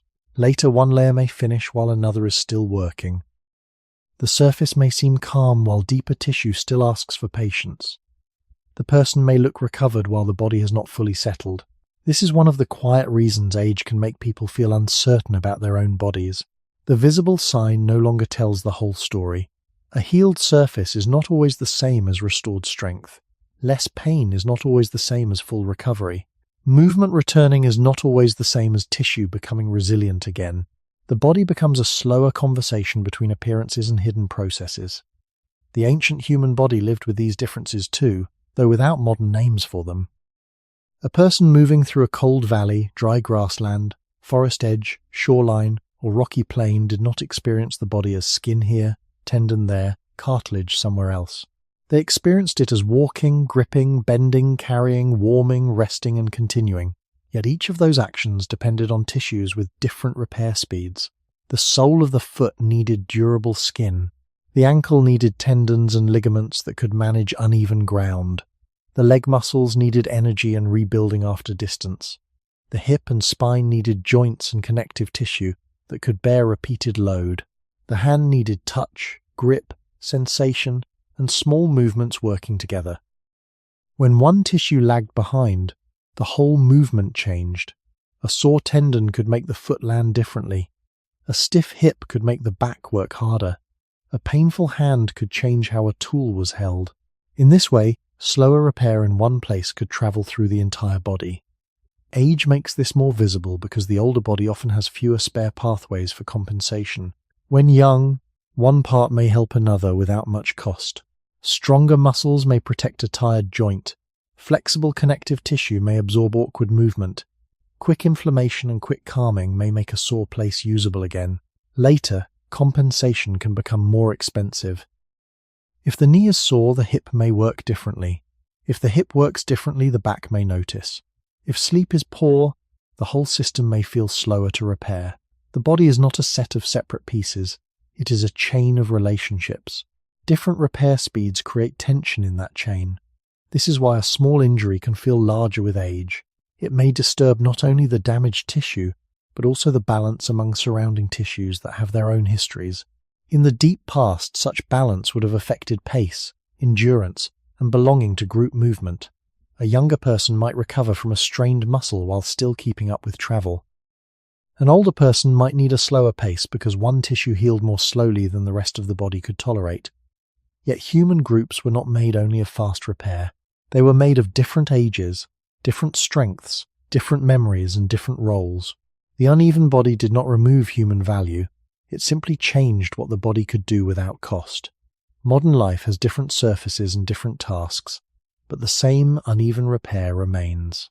A person may sit too long, sleep in one position, lift something ordinary, walk farther than usual, or recover from a small wound, and then discover that one tissue has answered more slowly than the rest. This is not a contradiction. It is how the body has always worked. Age does not make every door close at once. It makes some doors open later than others, and the delay between them is often what we feel as slower healing. The body of an ancient human was not trained in one kind of movement. It was shaped by many small movements repeated under changing conditions. Walking across uneven ground asked one thing from the feet, another from the ankles, another from the knees, another from the hips, and another from the spine. Carrying wood, water, food, tools, hides, or children asked the shoulders, hands, back, and legs to share force in different ways. Crouching near a fire, squatting to work, climbing over rock, stepping through mud, sleeping on firmer surfaces, rising in cold air, and standing through long tasks all touch the body differently. Each tissue received its own history. Skin toughened where it met friction. Muscle adapted to repeated use. Bone responded to load. Tendons carried tension. Joints absorbed pressure. Nerves carried sensation, warning, balance, and pain. The body was one person, but it was also many places of experience. This is why repair with age cannot be understood as a single slowing. It is more like many old paths becoming harder to maintain at the same time, each one worn in a different pattern. A hand that has worked for years may not repair like a hip that has carried weight for years. A knee shaped by walking and bending may not recover like skin scratched by a branch. A tendon that has carried tension again and again may not calm as quickly as a muscle supplied by richer blood flow. The history of use matters because tissues are not passive. They respond to what life asks of them. The first human environments asked a great deal, but not evenly. Cold asked the whole body to preserve warmth. Distance asked the legs and lungs to continue. Tools asked the hands to grip, strike, scrape, cut, and hold. Carrying asked the spine and hips to balance weight. Fire asked the body to manage heat, smoke, and posture around a shared center. Sleep asked the body to recover on surfaces that were not always soft or secure. None of these demands belong to a laboratory. They belong to life itself, and they left different marks. When age enters this picture, it does not erase the old adaptations. It makes their costs more visible. The foot that once handled rough ground may become more sensitive after a long day. The shoulder that once carried weight may take longer to settle after lifting. The back that once bent and rose without thought may need more time before it feels ready again. The hand may still grip, but the small joints may speak more loudly. The body continues, but each tissue seems to ask to be heard in its own voice. This unevenness has a quiet connection to archaeology. Bones, teeth, and joints found in ancient remains often show that people lived through repeated physical demands. We cannot know every movement from a skeleton, and we should not pretend to read a full life from a single mark. But patterns of wear can remind us that human bodies have long been shaped by terrain, labor, food preparation, carrying, posture, and survival. The body was never just a container for the mind. It was a working surface between the person and the world. Repair had to keep that surface usable. With age, keeping it usable can take longer because the body is no longer repairing fresh materials. It is repairing tissues that have already answered years of specific demands. A sore tendon after climbing stairs today may seem far from an ancient hillside, but the deeper problem is related. How does a tissue built to transfer force recover after repeated strain?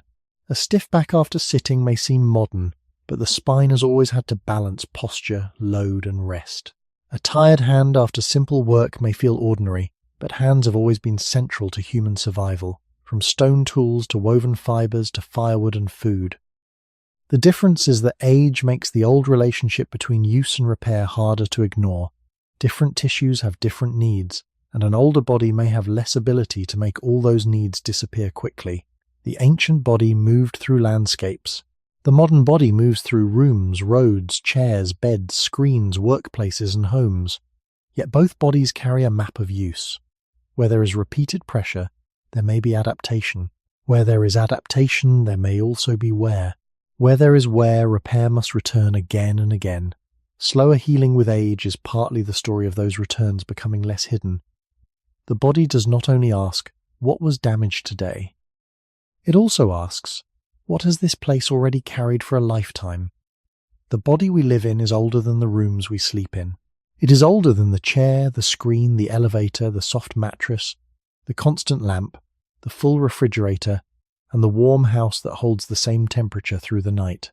Beneath modern comfort, the body still carries patterns shaped in a different world. It expects light and darkness to mean something. It expects movement to be woven through the day. It expects muscles, bones, skin, blood, and breath to answer changes in temperature, terrain, hunger, rest, and effort. It expects repair to happen inside rhythm, waking, moving, eating, resting, cooling, warming, sleeping, and beginning again. But modern life can separate the body from many of the signals that once helped organize those rhythms. A person may sit for long hours, move suddenly rather than steadily, sleep under artificial light, eat when the clock says rather than when hunger slowly gathers, and carry stress in the mind while the body remains still. None of this means the past was better or safer.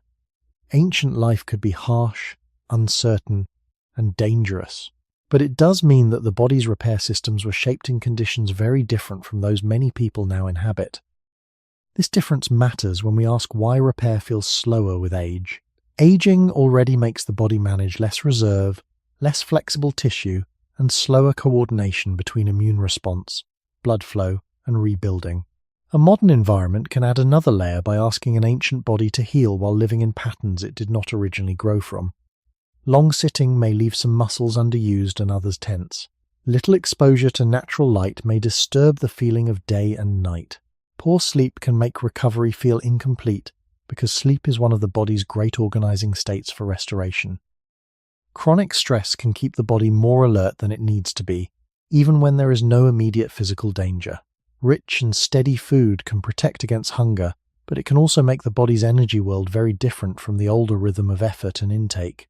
These influences are not simple causes, and they do not explain every person's healing, but they help show why recovery is not only inside the wound, it is inside the whole pattern of living. Early human bodies repaired after movement that was often continuous and varied. Walking was not a short exercise chosen after long sitting. It was a way of reaching water, food, shelter, firewood, other people, and remembered places. Squatting, rising, carrying, climbing, bending, and turning were not separated into training. They were woven into ordinary tasks. This kind of movement gave different tissues repeated signals. Bones felt load. Muscles received use. Tendons carried force. Blood moved through working limbs. Sleep came after a day in which the body had often been physically engaged with the world. Again, this should not be romanticized. Injury, infection, hunger, and exposure could make repair difficult. But the body was not as divorced from movement as many bodies are now. In modern life, some tissues may receive too little regular use and then too much sudden demand. A back that has been held still may be asked to lift. A shoulder that has been rounded over work may be asked to reach. A leg that has spent the day seated may be asked to climb quickly. The injury may appear sudden, but the background is older. It is the body living in a mismatch between ancient design and modern habit. Age can make that mismatch more noticeable because younger tissue often forgives irregularity more easily. Later, the body may ask for consistency. It may not recover as quickly from sudden strain after long stillness. It may not calm as easily after stress without movement. It may not repair as fully after sleep that is shortened, fragmented, or lit by the glow of devices. The ancient body did not know screens, office chairs, electric light, or climate-controlled nights, but it did know rhythm. It knew effort followed by rest, darkness after sunset, cold and warmth as real forces, hunger and fullness as changing states, and movement as the ordinary background of survival. When repair slows with age, the modern world may make the slowing easier to feel because it often removes the steady signals that once kept the body's systems more aligned. The question is not whether we should return to the past. We cannot, and the past was not a place of easy health. The quieter question is whether an aging body repairs best when its ancient needs are ignored. The skin, muscle, bone, blood, immune system, and cells still belong to a long human inheritance. They still respond to sleep, movement, light, stress, food, and time. When those signals become confused, repair may become one more task carried by a body already trying to translate an old biology into a new world. Modern life often changes recovery in ways that are quiet enough to seem normal. A person may sit through most of the day, then ask the body to lift, bend, climb stairs, or walk quickly in a short burst. The body may spend hours under artificial light, then try to sleep deeply when the nervous system is still alert. Food may be available at almost any hour, yet the body may still feel tired, stiff, or slow to restore itself. Stress may come not from a predator, a storm, or hunger, but from messages, deadlines, noise, worry, and long mental attention held inside a mostly still body. The ancient body knew stress, but it often came with movement, weather, distance, hunger, and direct physical demand. Modern stress can be different. It can keep the body awake without giving the muscles a natural way to spend that readiness. It can make the mind feel busy while the limbs remain unused. It can disturb sleep, and sleep is one of the great silent conditions under which repair becomes possible. When sleep is shortened or broken, the body may still rest, but the feeling of restoration can become thinner. A wound may seem more noticeable. Soreness may stay closer to the surface. Fatigue may make the whole body feel less willing to rebuild. This does not mean one poor night explains aging. It means repair is sensitive to the rhythm around it. Movement, rest, light, food, stress, and sleep all help create the setting in which repair takes place. If that setting becomes irregular, the older body may feel the irregularity more strongly. Youth often forgives disorder. Age often asks the body to pay for it. Another modern difference is movement. The human body was shaped through varied movement, not only through intense effort. Walking, squatting, carrying, reaching, turning, balancing, and rising were once woven into ordinary survival. Today, many people move less for long hours and then move more suddenly. This can change how repair is felt. A muscle that is regularly used may receive steady blood flow and repeated signals to maintain itself. A muscle that is often still may be less ready for sudden demand. A joint held in one position may feel stiff when asked to move. A tendon that has not been loaded gradually may complain after a movement that seems small. When the body is young, these irregular patterns may cause only brief discomfort. With age, they may leave a longer trace. The body is not only responding to the movement itself, but to the long background of underuse, tension, posture, and reduced flexibility. The ancient human starting point helps make this clearer. Early people did not divide the day into exercise and non-exercise. Movement belonged to food, shelter, warmth, tools, children, water, and group life. That movement was not always healthy in the modern sense. It could injure, exhaust, and wear down the body, but it gave tissues frequent signals that they were needed. Modern stillness can remove some dangers while creating a different problem. The body may receive too little varied use, then be surprised by ordinary force. Food also changes the recovery landscape. Ancient bodies lived with uncertainty. Modern bodies may live with plenty, but plenty does not automatically mean better repair. The body still needs useful materials, balanced energy, and the ability to manage what it receives. Too little nourishment can weaken repair, but too much energy without enough movement can also change the body's internal environment. It would be too simple to turn this into one rule about diet. The important idea is broader and safer. Repair depends on the condition of the whole body, and the whole body is shaped by daily patterns. An older person may feel slower recovery not only because cells and tissues have aged, but because the body is trying to repair inside a modern rhythm that is often bright at night, still by day, mentally stressed, physically uneven, and far removed from the conditions that shaped human biology. The body has not become separate from history. It still carries the old need for rhythm. It still listens to darkness, movement, rest, nourishment, warmth, and calm. When those signals become mixed, repair may become less smooth, especially after many years of living. Slower healing with age, then, is not only a question of what time does to tissue, it is also a question of what kind of world the aging tissue is trying to heal within. There is a quiet temptation to turn the modern world into a simple villain. It would be easy to say that the body repairs slower now because life has become too soft, too seated, too bright, or too far from the ground. But that would be too simple and not completely honest. The past was not a cure. Ancient environments brought injury, infection, hunger, cold, heat, childbirth risk, dental problems, smoke, parasites, and many dangers that modern life has greatly reduced for many people. Modern medicine, shelter, sanitation, surgery, safe water, and warmth have helped countless bodies survive injuries and illnesses that once could have been fatal. So the question is not whether the ancient world was better. The question is more careful. What happens when a body shaped by older rhythms is asked to repair inside a world with very different signals? The body does not heal in a vacuum. It heals inside a pattern of days. It heals inside sleep or sleeplessness, movement or stillness, nourishment or shortage, calm or stress, sunlight or artificial brightness, social connection or isolation. These conditions do not replace age, but they shape how age is felt. An older body already has more history in its tissues. If that body also lives with broken sleep, long sitting, constant mental alertness, and sudden bursts of strain, repair may feel less smooth. A wound may close, but the person still feels tired. A muscle may recover enough to move, but not enough to feel restored.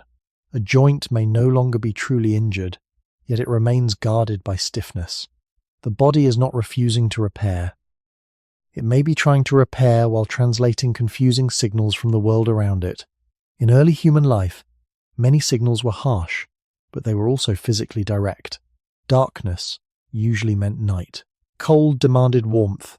Hunger had a clear bodily meaning. Movement was tied to survival. Rest often followed real effort.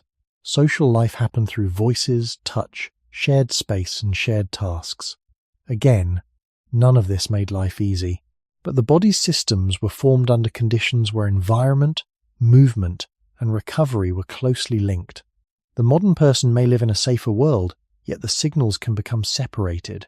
The mind may feel danger while the body sits still. The body may feel tired without having moved much. The room may stay bright long after sunset. Food may arrive without effort. Work may demand attention without motion. Sleep may be available, but not deep.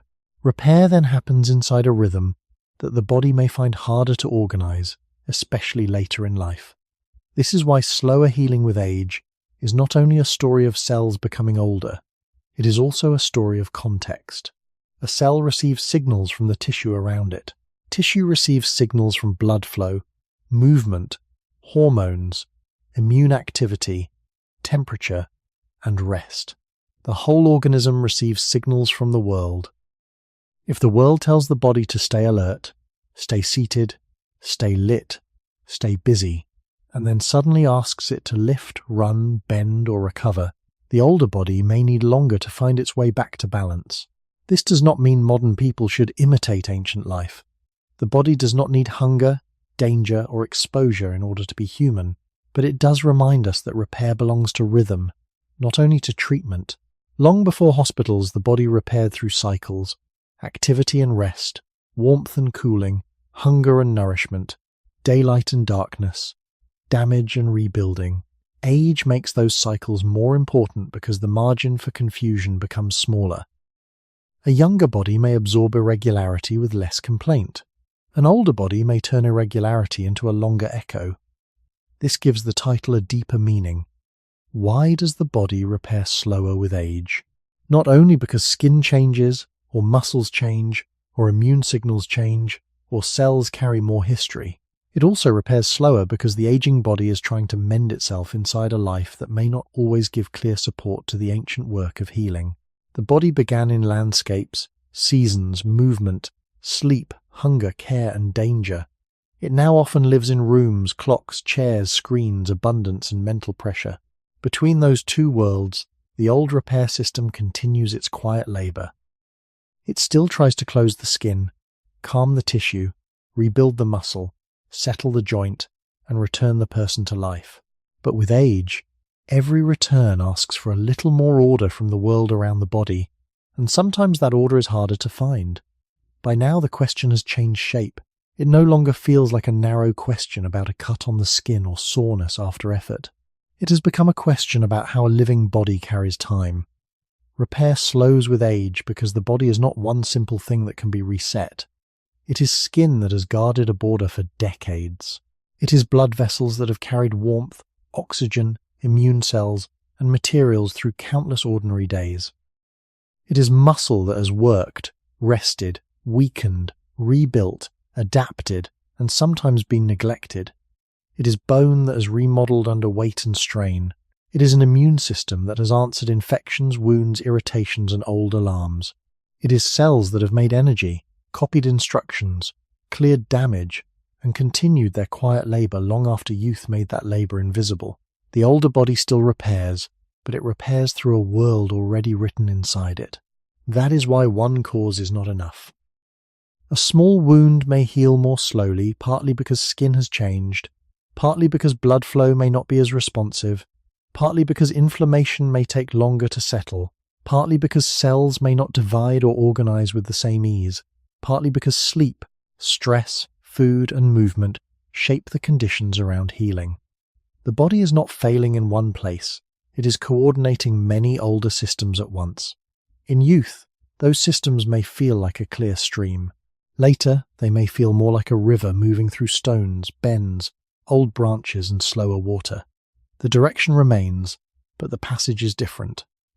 This is where the ancient story returns. The human body was shaped to keep going through real conditions, not to remain perfectly new forever. Early people moved through landscapes where the body had to repair after small injuries, cold nights, hunger, carrying, walking, birth, illness, and work. The body's repair systems helped life continue, but they did not promise endless renewal without cost. Evolution tends to preserve what helps life and reproduction continue under pressure. It does not design a body as a timeless object. It shapes a body that can grow, mature, recover, reproduce, care, cooperate, and survive long enough for human life to pass forward. Human beings are special in many ways because older individuals can carry knowledge, memory, skill, language, caution, and care. An older person may help a group in ways that strength alone cannot. But the tissues of the body still obey older biological limits. Skin still has to close, muscle still has to rebuild, bone still has to remodel, the immune system still has to defend and then calm down. Cells still have to spend energy to maintain themselves. With age, those processes often remain, but they move through a body whose reserves have changed. The feeling of slower repair is therefore not just decline. It is the body revealing the cost of continuity. For years it has kept the heart moving, the breath returning, the skin closed, the blood circulating, the immune system alert, the muscles usable, the bones reshaped, and the mind held inside a living frame. Every day of survival is not passive. It is maintenance. It is repair before we notice repair. It is the body preventing countless small failures from becoming visible. When we are young, we may confuse that hidden success with effortlessness. We may think recovery is simply what the body does, as if it will always happen with the same speed. Age changes that illusion. It slows the return enough for us to see the work. A bruise becomes a lesson in circulation and cleanup. A sore back becomes a lesson in tissue, posture, muscle, and time. A slow wound becomes a lesson in skin, blood, immunity, and energy. Fatigue becomes a sign that the whole organism is taking part. This does not give us a single answer, and it should not. The body repairs slower with age because the body is older at every level, and each level carries a different piece of the past. The question becomes less about why the body betrays us, and more about why it was able to keep repairing for so long before we noticed the price. The slower repair of an aging body is not one story, but many stories meeting in the same place. Energy is one of them. The body must pay for every return, even when the wound is small and the soreness seems ordinary. Tissue is another.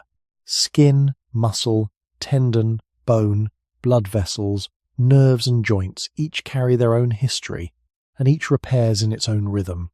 Immunity is another. The body must defend the injured place, clear what has been disturbed, and then soften the alarm so rebuilding can begin. Cells are another.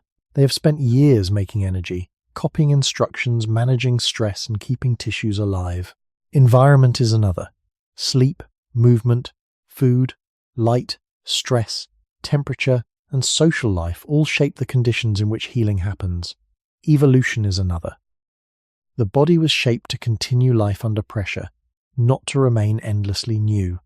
These layers do not replace each other. They overlap. A sore muscle in later life is not only muscle, it is energy, blood flow, inflammation, sleep, cellular repair, past movement, present stress, and the body's older need to protect the whole organism. A slow wound is not only skin, it is also circulation, immunity, collagen, nutrition, rest, age, and the long work of keeping the border between inside and outside closed. A tired body after illness is not only weakness, it is the whole organism having spent resources on defense and now trying to return to balance. This is why simple answers can feel comforting but incomplete. They point to one layer and pretend the others are silent, but the body is never silent in only one place. It speaks through systems that have always depended on one another. In the beginning of human life, these systems were tested by conditions that could not be separated neatly. A cold night was not only cold, it was energy, shelter, group warmth, sleep quality, immune strain, and the body's ability to wake and move again. A long walk was not only movement, it was muscle use, foot skin, joint loading, hydration, hunger, attention, and the need to recover before the next demand. A wound was not only torn tissue, it was infection risk, pain, movement limitation, social care, and the body's hidden labour beneath the surface. Human beings survived not because each system was perfect, but because enough systems worked together often enough. Repair was one of the great coordinations of life. Age reveals how delicate that coordination is. The young body may make healing look like a single smooth motion. The older body shows the seams.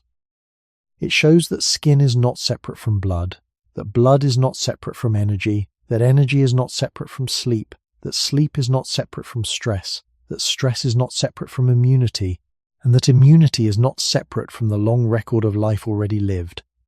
This can make aging feel like loss, and in some ways, it is loss. The margin becomes smaller. The return becomes slower. The body asks for more time after a demand, but there is another way to see it, a slower and more truthful way. The older body is not an empty body that has failed to remain young. It is a body that has been maintaining life for a long time. It has closed borders after injury. It has calmed fevers. It has rebuilt fibers. It has remodeled bone. It has adapted to food, work, rest, worry, weather, and love. It has kept going through days that were forgotten by the mind but not entirely by the tissues. Slower repair is partly the price of that long continuity. It is the sound of many systems still cooperating, though with less speed and less spare room than before. The history of the body is therefore not only a history of decline, it is also a history of service. For decades, the body carries a person through changing worlds. It absorbs the ground through the feet, the work through the hands, the seasons through the skin, the breath through the lungs, the food through the gut, the stress through the nerves, and the years through every cell. When repair becomes slower, the body is not simply saying that something has ended. It may be saying that every future act of healing now has to pass through everything that has already been lived. Slower repair can feel like a loss, because it often appears first in small, intimate moments. A cut asks for more days. A bruise stays visible. A sore muscle does not leave after one night. A tired body wakes and still feels unfinished. These signs can make age feel like a quiet narrowing, as if the body is moving farther from the ease it once knew.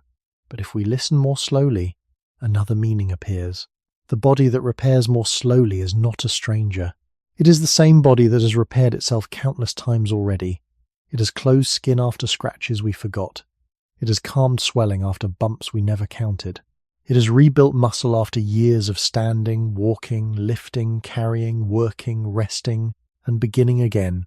It has mended bone, fought infection, sealed borders, cleared damaged tissue, and kept organs alive through ordinary days that passed without attention.